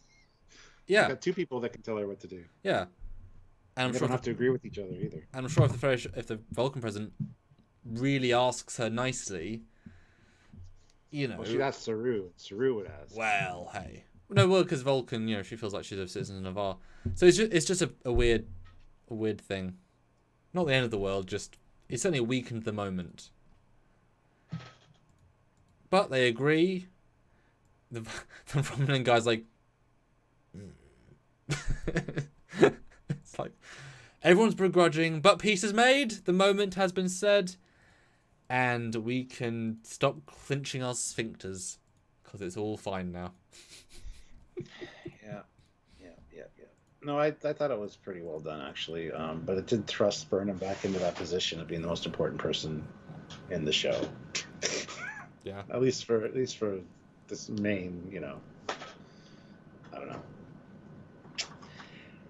Anyway, then we're back to this ice planet, and the whole this interference is going to cause problems with our personal transporters, so it's going to take the Armstrong 60 seconds to lock onto us, so we need to distract that thing after we power up our comms. I mean, okay. But this is when I thought, if there's thousands of them around you, why would looking at these two be a thing? Like, I was expecting them just to appear behind them.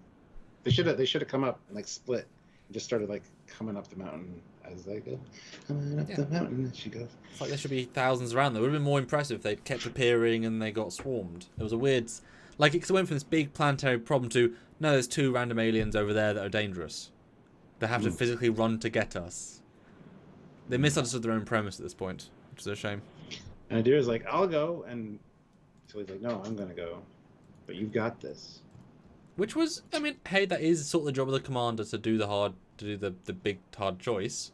So I can, but really, I mean, a few seconds. But you would think, since there's thousands of aliens, if there's a lady who's doing a little signal and a big ass space beacon, aliens are going to go on both. There's not going to be a distraction at all. It's going to be, well, there's two signals to kill. We've got 5,000 aliens. It's fine. We'll kill both. So it was an ill thought out solution to the problem for sure. Yeah, I'm surprised they didn't go with like on the ridgeline we're safe because it's rock. Yeah. Whereas down in the valley it's just ground, so that's how they can get travel. Boom. Yeah. But or like they have portable shield projectors, and it's like, well, we need 60 seconds. We'll put those up. They'll work for about 2 minutes or 50. You know, just something more clever. You know, something more clever. Then we get a reenactment of Kirk on Delta Vega escaping the creature. Yeah.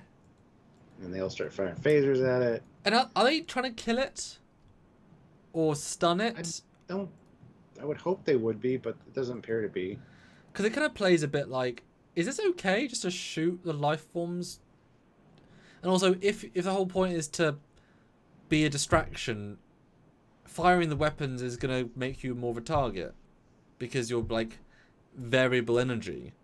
And they never come after them. It's really weird. It forgets its own premise again. Why they go after Tilly with a small signal if they're now shooting the guns? If they do it the entire time, shouldn't they all split up and all shoot guns? It's a weird non-logical choice. Yeah. But then Captain Emma Hara of the USS Armstrong swoops in and beams everybody out. But I'm telling you, that transporter chief that's on duty that day needs to be fired. I don't know, if you're looking at the little representation of the beam up area, you see 4 people on a ridge shooting at a big creature. Mm-hmm. You got a little person right in front of the creature. Why would you beam up the 4 on the ridge first? Maybe they're closer because they're higher. No, that's stupid. But anyway. Well, I'm assuming that's why. I'm assuming it's because they know they've got 4,500 aliens just underneath them. Mm-hmm. Whereas there's only 2 chasing them. That would have been good if they just beamed out as another one like came up behind them out of the rock. That would have been awesome. Dramatic turn. Yeah. Yeah. But no, they beam up, and obviously, Stuart, at this point, we cut to space. We see the ship. We see him beam in. We see a great captain introduce a new character, and we get this great catharsis moment. And it obviously is going to happen, pace-wise, thematically. That's the moment, right? And in fact, there was a comment here. Oh yeah, Alan says, one thing I didn't get was how they even knew the Armstrong was in orbit. They could have been hours away for all they knew. They were making one hell of an assumption. Yes and no, they did know when they went to rendezvous, but they couldn't use their tech to keep track of time, and they couldn't use their tech to scan. So I guess they waited for the right moment. It wasn't quite clear. And then I guess you can beam across the planetary system, which I'm not totally against. They can beam them from They'd wherever. be long range for sure. They'd be close. They said they'd be within 60 seconds anywhere where they could be in contact range. They said that earlier. Yeah. Well, they could. Once you contact them, it's easy to find the moon they're on and warp there or transport. Well, I think that I think they just beam them from anywhere, and the solar system is probably fine. But obviously, we're going to see a ship, aren't we, Stuart? We're going to see an orbit of the place. It's going to be great. So what's the next shot? One of them. We see one of them. We see a shuttle, and we see one of the class that the Armstrong is there. It's not the Armstrong though. Yeah, we cut to Starfleet Command. Yes. Before we talk about that, General Grievous puts in $2. Burnham is the Rachel Dolezal of Vulcans. Who is that? I have no idea. Is that a robot, General? Is that from Star Wars? Oh, what? Why? Oh, I see. Okay, I get. Because she's not really Vulcan, but says she is. Okay, I get that. And guys, we are. George, they were made of thousands of little creatures, not millions, but thousands. It's weird. And guys, we're only $40 away from our minimum, which is really great to actually be here. So that's only 8 fives. We're close. So please help us out if you can, for sure. But yeah, so it's a really weird, bad edit here. From dramatic moment to gentle space to awkward inside cut. And everyone's happy, and it's not a good CG shot where their hair's all blurry, and it cuts to Tilly, and it looks and feels as if they clearly just filmed this 4 seconds after scene 2. And the tone totally changes, the pace totally changes. It's really bad edit. maybe they did previs of a scene in between and they cut it, but it totally ruins the flow. The second time I didn't notice I knew it was coming, but first time it's such an abrupt smack in the face. It feels like I got slapped. I don't know if you guys felt the same, but it was a really bad edit, and it honestly ruins the entire, like, you know, there's a climax and it cuts you, oh, now you're on a train. It's like, what? But I couldn't glow in that moment. So yeah, it was really awkward. Sergeant Montgomery, $5. Thank you. When they mention Armstrong early in the episode, I'm like, hell yeah! I feel like they squandered a chance to use it. Yeah, I thought the same thing when they mentioned it. I'm like, we're definitely going to see this thing. Yep. Nope. Yep. Anyway, Kovic comes up and says, I'm surprised you survived. It's a shame about the guy that died, but you know. Yeah, he says it's a travesty, and it's like, is it? It's just some guy. But I guess you got so few officers that everyone's a travesty. Yeah, exactly. But then I love his little speech here. You know, when Discovery first arrived, no one here trusted you. Shit. It wasn't just that you were in a 930-year-old starship and had never heard of the burn. It was the way you carried yourselves, like you grew up in a world that believes anything is possible. Quite frankly, it stung. And is exactly what this new generation of cadets needs for as the Federation rebuilds. But then he offers her a teaching position at the academy, and if it falls on deaf ears right now, that's fine. It's still going to be available for you at any time. Pretty bold offer. I just love how, like, nobody trusted you. The way you carried yourselves, it was kind of hurtful. No. But yeah. Yeah, this scene would have been nice scene. This scene would have been great if it wasn't such a dramatic tonal change. Yeah. Because yeah, it stung. You know, you guys are what we all wish we lived through. Everything, even though, you know, you lived in a war that was terrible and you lost a third of your fleet, but apart from that, Did they, though? well. But and the way he says it is so point blank. It's like, yeah, you guys suck. I mean, great to see you, but god damn it. Although I did think the academy position was such an out of left field offer. It's like, if anything, she showed she could be a command officer because she had led the team. Where was the teaching there? Like, she taught them to work together, which is what a command officer would do, not a teacher would do. So it seemed like the script told him to say something, so he said it without logic. Mm-hmm. But at that point, I'm like, oh, she's leaving. I'm like, oh, now the last 4 episodes make sense. She's leaving the show. I instantly knew. I'm like, okay, yep. We kind of called it vaguely that she didn't need to be here. Okay, that's where we're going. How are we going to finish it off? Kind of called it from that point. Yeah.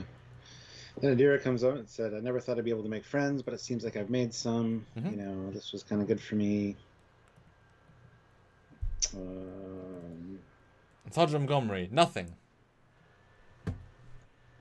Whatever happened to Scotty? Nothing. Yeah, it says you. What does she say here? Well, a lot actually. Oh, Tilly says, you know, you're one of the most brilliant people I've ever met.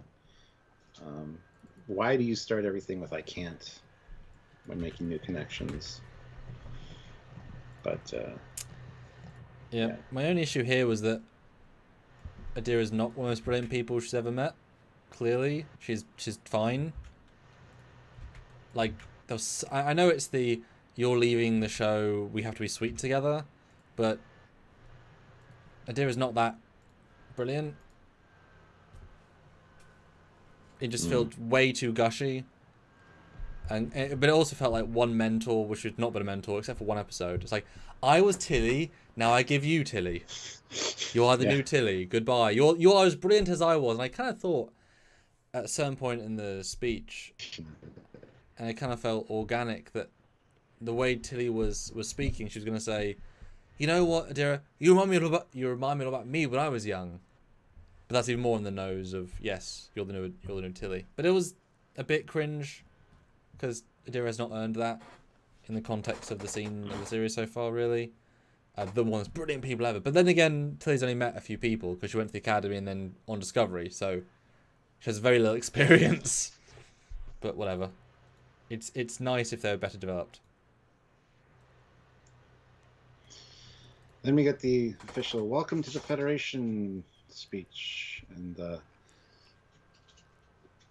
the wrap up essentially of last week's thing is the Kawat Malat Nun going to be, held accountable? Yes, she's going to a place to basically meditate upon it, and she's going to be guided by your mother. So it's kind of come full circle. She took care of your mother, now your mother's taking care of her. And don't worry, she will make amends to the family of the Starfleet officer that was slain last week. Which puts Burnham at ease because she was all uptight about that. Which makes sense, although to ask her right after they signed the Federation Charters is so inappropriate. Yeah. It's like, come on, ask me in private, not in front of everybody, and our president.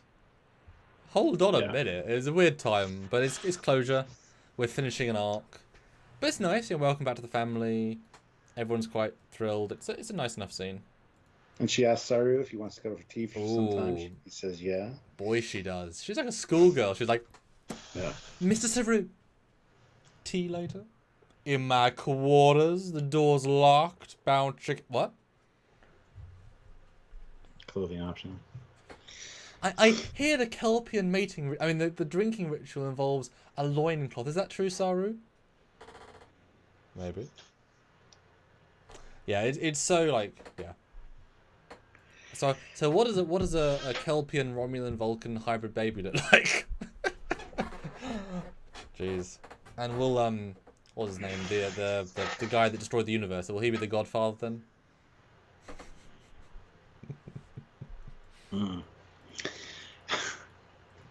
Then we get the Michael and President scene talking about the whole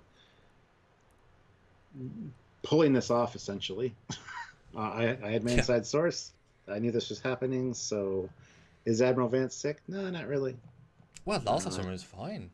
Yeah, Might be sick now. I don't know. And the whole, if you wanted my help, you could have just asked me, kind of thing. But and then says, she wasn't sure the right person for the job, but glad you were. Blah blah blah. Yeah, I love. And Burnham's like, the transparency in your position is very important to me. So if you want me to best serve you, just be honest with me in the future. It's a fair comment, but that's so hypocritical of everything Burnham's done for 4 years. I know she's trying to improve, but she's trying to change. Yeah. She's also the president. Doesn't have to tell you jack shit. The president. You aren't the most special person in the universe, Burnham. You don't need all the secrets told to you. So that was a bit odd. But I did love. Well, but I did love that Cancelled. Cancelled? What? You can't talk about Star Trek anymore. What? No, I'm just kidding. Move on. Okay. But I did love how she says, was it the other president? She's like, yeah. Straight out. Was your spy the president? Yes. Oh, shit. I thought that, I didn't expect that. I thought that was going to be, I saw some guy, it'd be a secret, but the fact that it was literally the presidents were conspiring. Jesus. I just love that both presidents were so for this that they they made it happen. I thought it was really sweet, actually, and really doubles down on the Vulcan Admiral's lady's character, because that was a really lovely little they were committed. And we get the wrap up of the book thing. He creates his little mandala thing. That's nice. And has his moment. But then we get a bit of darkness as Book turns on him, because Culber clearly has used this technique before, even though it's a Quajon trick, which kind of is odd, but whatever. Moving past that. He's like, do you have anything to do? And Culber's like, really nice acting. Like, I don't want to talk about it. But it's like, if there's anything you need to wipe away, if you need to talk about anything. Are you and Paul doing all right? It's not about that, I don't think. No, I know, but there's not much else to his character yet, so I'm gotcha. Like, that's one of the few things they've got. But it was like, ooh. Died and is taking care of a crew that came 900 years in the future and don't know their families. There's nothing that could be on his mind. Yeah, because everyone else gets to ignore it and do work. He has to talk to them about the problems. It's like, I know in the future. Everyone tells me. Yes. But yeah, it's subtext scene, moving on, And then we get the season 1, I almost stabbed you in your sleep scene with awkward laughter. And then snoring. The snoring was cute. I don't know, this scene was like, please get this episode over with at this point, was my thinking. It's like, all right. Well, but this is absolutely you're leaving, let's give you a really nice scene with the hero. you always have these scenes. You always need them. It's nice enough. It works okay. But I do love the fact that she says the worst point in my life was when I had the pips. When I got the lieutenant pips. Because I'm not. I realized I thought I wanted command, and I actually had command for a bit in theory, but I was never about that. And it's kind of what we said in season 3 and last week. Once she realizes, yeah, I am raising the ranks the right way, slowly, surely, although not that slow. But I'm not. I want to be here because I want to show my mum off. Do something to prove to her I can. Well, she's dead. Long since dead. Who do I want to be? And she literally goes from being command track season 1 to I literally don't want to do that. I'm completely off that. And so it's quite a right turn, but there's a lovely motivation for it. Just a new motivation they introduce. But yeah, goodbye. I guess I'm going to be a weird teacher. I'm 27, while being 36. Yeah. I just gotta grab something real quick over here for this next scene. Oh, sure. But it's nice enough. It's nice enough. And I do like Tilly's discussion points. Is quite good. But guys, we are only $25 away from our goal. Helps out if you can. I feel like I need to make a snow globe. This is the ISS one. Oh my god, Stuart. I tricked you. Mirror snow globe. But I did think that was really cute, actually, giving the move towards the future. Yeah, very, very on the nose. And this scene is super played as if, yes, Adira, you are the new Tilly. As I leave, you take over. And then somewhat of an awkward space scene at the end, I think, where Tilly's like, on to my next adventure, I guess, that I decided 45 minutes ago. Goodbye! I'm going to warp away and then come right back. Because this is where I'm supposed to be. Yeah. And I guess that's Navarre, even though it's blue here. It looks like Earth, since they were just at the academy. So I guess Tilly warped back in a shuttle to drop. Yeah, I thought it was Earth, actually, but they wouldn't. There's no reason that would be Earth. Because Earth's where the academy is, but it's not. But they've Earth's just not where the academy is. That's what I'm saying. It's not Earth, so it wouldn't. Yeah. So it must be Navarre. I guess you brought them back in a shuttle and then take the shuttle back to the. Wouldn't it be funny though if she takes like a 2-day shuttle back to Starfleet headquarters and they just spored right back? It's like, hello, hi Tilly. It also could have been like a week later. She's been sitting on it for a week trying to think about it. Yeah. I don't know. They're on mission number 4. Yeah. Okay. But it's quite a nice to have a space shot at the end, and their warp off is still the same, and it really does feel like a finality of goodbye Tilly, you're leaving, and you'll be a guest star. Okay, you're now the Tasha Yar. We'll bring you back for the occasional important episode, but goodbye. It's weirdly final, but I guess it's final. And, General Grievous, $5. The Romulan in this episode sounded like she went to the Boimler School of Pickup Lines. I want to jamma your Haran on Ryza all day long. Jamma Haran.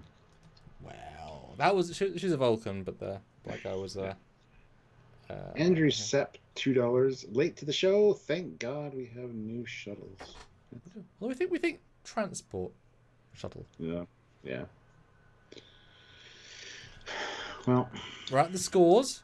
We need $17 more. We're right there, guys. And one more like. Let's get one more like. I'd say 11 more likes if I was you. But we'll end the poll now with 93 votes.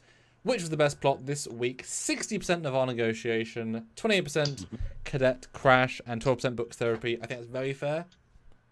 That's a great split.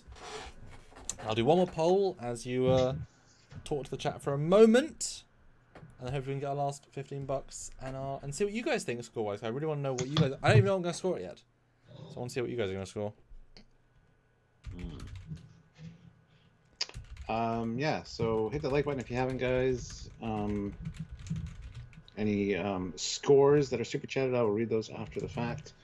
And yeah, let us know what you think about this episode. I guess I'm going to wrap up now. I like this episode. It felt very Star Trek, felt like a TNG type structure, at least, with the 3 storylines. And they're all pretty good, actually. The Navarre one, the whole negotiation political thing, I'm usually not into that, but it was done so well here and so minimally that it didn't weigh me down like a lot of the Klingon crap that was in TNG, which I don't really enjoy. I thought this went pretty well, actually. Um, the shuttle crash thing was fine. A lot of people compared it to Galileo 7 kind of vibe, which it's kind of a trope. This happens in every series of Star Trek ever, shuttle crash and things like that. So it was fine. The whole Tilly thing, I think, worked out very well. And it'll be interesting to see where it goes from here, for sure. And the book and Cobra thing, there's a lot of great character moments for a lot of people in this episode. And I really like Book and Cobra. So those scenes were really good, but they really hit the brakes as far as pacing of this episode goes, I found. It was just, some were a little too long, and they took their time.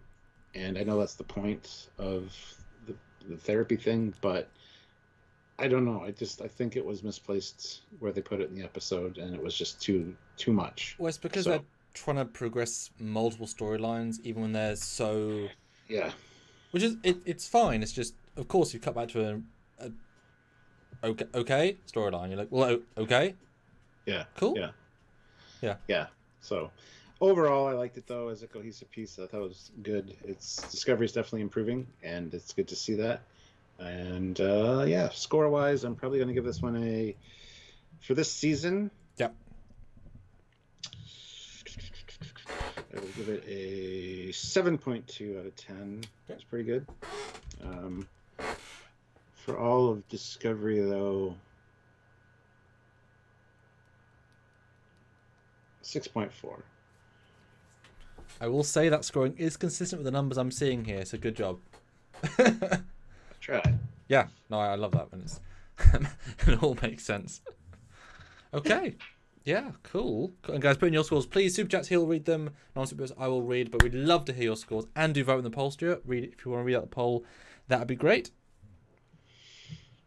And just for the record, guys, I asked for that 130 likes. Sylvia gave me the 130th like. But now we're up to 135. So thank you to everybody that hit that like button. Yeah, I said 140. And so $10 more, guys. I know you said 140, but nobody listens to you. And I didn't say 140 because it's unattainable at this point. So I'm not going to bother. How do you feel about Tilly doing that thing? Sad. We'll miss her. It's okay. Made sense. Glad as she was redundant now. Honestly, don't carry it away. Jesus Christ. I mean, that's a pretty broad spectrum to put your feelings in, I feel like.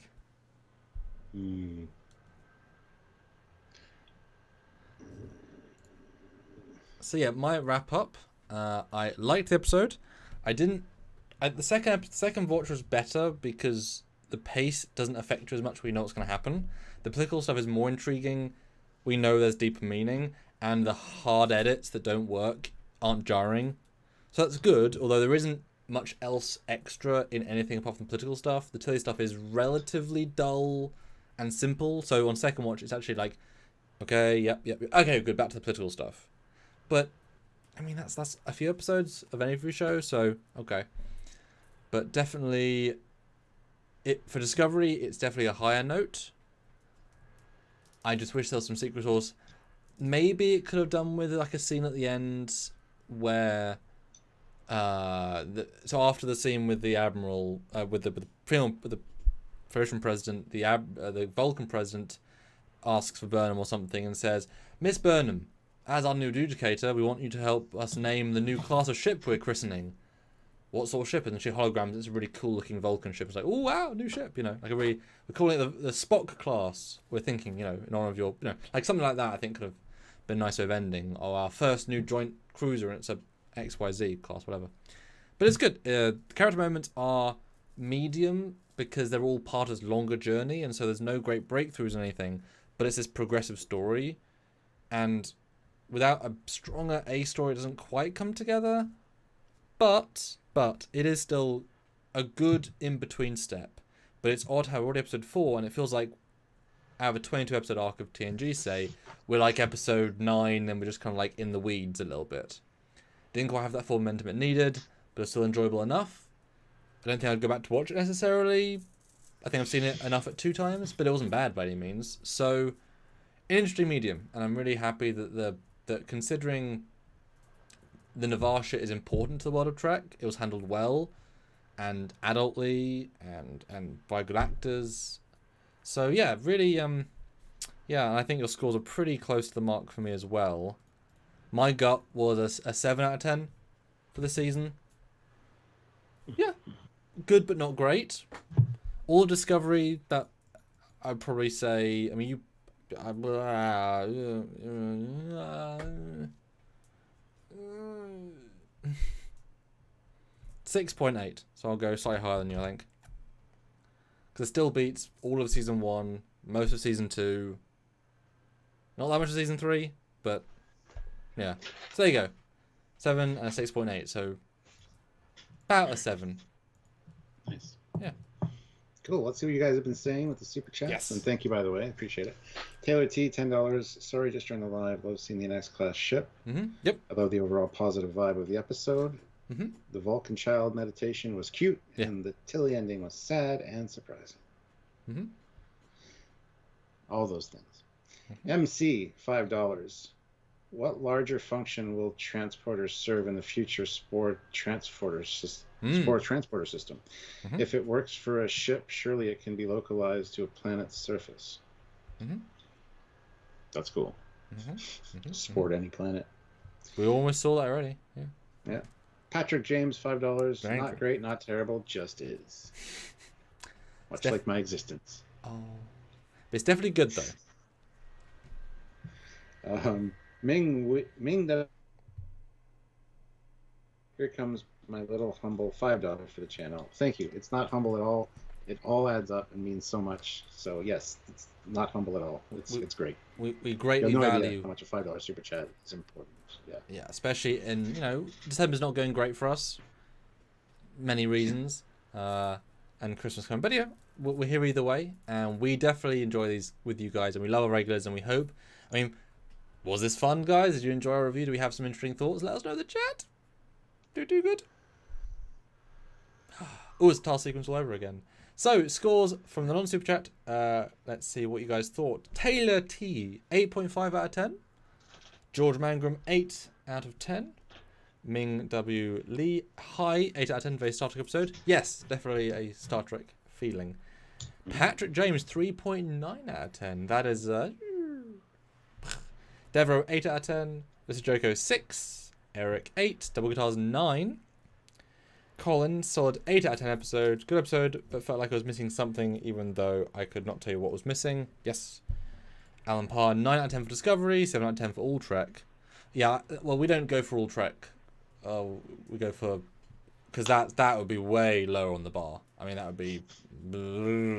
Nothing above a 3. Well, 4. Yeah, I mean, below average for Trek. Yeah. But, yeah.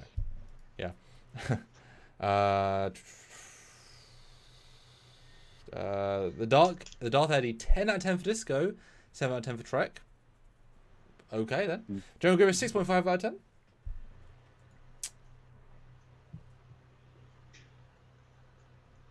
And there you go. Sergeant Montgomery, $2. 5 out of 10 seems like an episode for a 26 episode season. Yes, it does. And that's what we mean. It feels TNG. It's got that story structure and character development that feels like it is, yes. And it's definitely strange, although I liked it, to literally ignore the big threat. I mean, not ignore, I mean, but I'm waiting for the other story to kick in. Like, there's something else here that we don't know. Shane Ackery, $2, a 9 out of 10 for me, 10 out of 10 for the series. Wow, perfect. Goodness. Okay. Well, guys, it's been a blast. We hit 140, so we did hit some right totals. Awesome. Good job, guys. Good job. And yeah, it's been fun. We'll have a episode tomorrow on the shuttle, and one on Sunday for a little bit of a surprise for you guys on Sunday. Oh no, you can tell them because okay, Monday as well. We're talking about the trailer for the new Star Trek Resurgence video game, and then on Monday we're doing a live all about the Resurgence trailer. We're going to break it down scene by scene, talk about what we see, what we like, what we maybe don't like. But yeah, that'll be Monday's live. So video game territory, new Star Trek video game. Literally not since Star Trek Anniversaries that we covered and then died. Have we ever done a video game? And this thing looks exciting. Even if you're not into video games, trust us that this is a great sense that they are pushing forward with prime, proper looking Trek, and we desperately need that, because the more mediums that represent that, like Lower Decks, like a video game, that means that the whole universe can keep growing, not just the Discovery style, Picard style, etc. So make sure you come along to that, because there's a lot of good stuff to enjoy there, and a lot of I definitely will be playing that. I'll make the time, and I can imagine us doing some content on that, because we've never done making the time, because it's available on both my consoles. Yeah, PS5 and PS4. So yeah, and we've never done brand new game. I'm really interested to see how it could be. So yeah, last super chat, Shane. Thanks so much. Have a great everything. You'll see us tomorrow, and we'll see you on Monday. Mm-hmm. So until then, he's Commander Cocking. He's Captain Foley. This has been a Discovery Review. Yeah. Episode 4. Yeah. Bye, guys. Bye.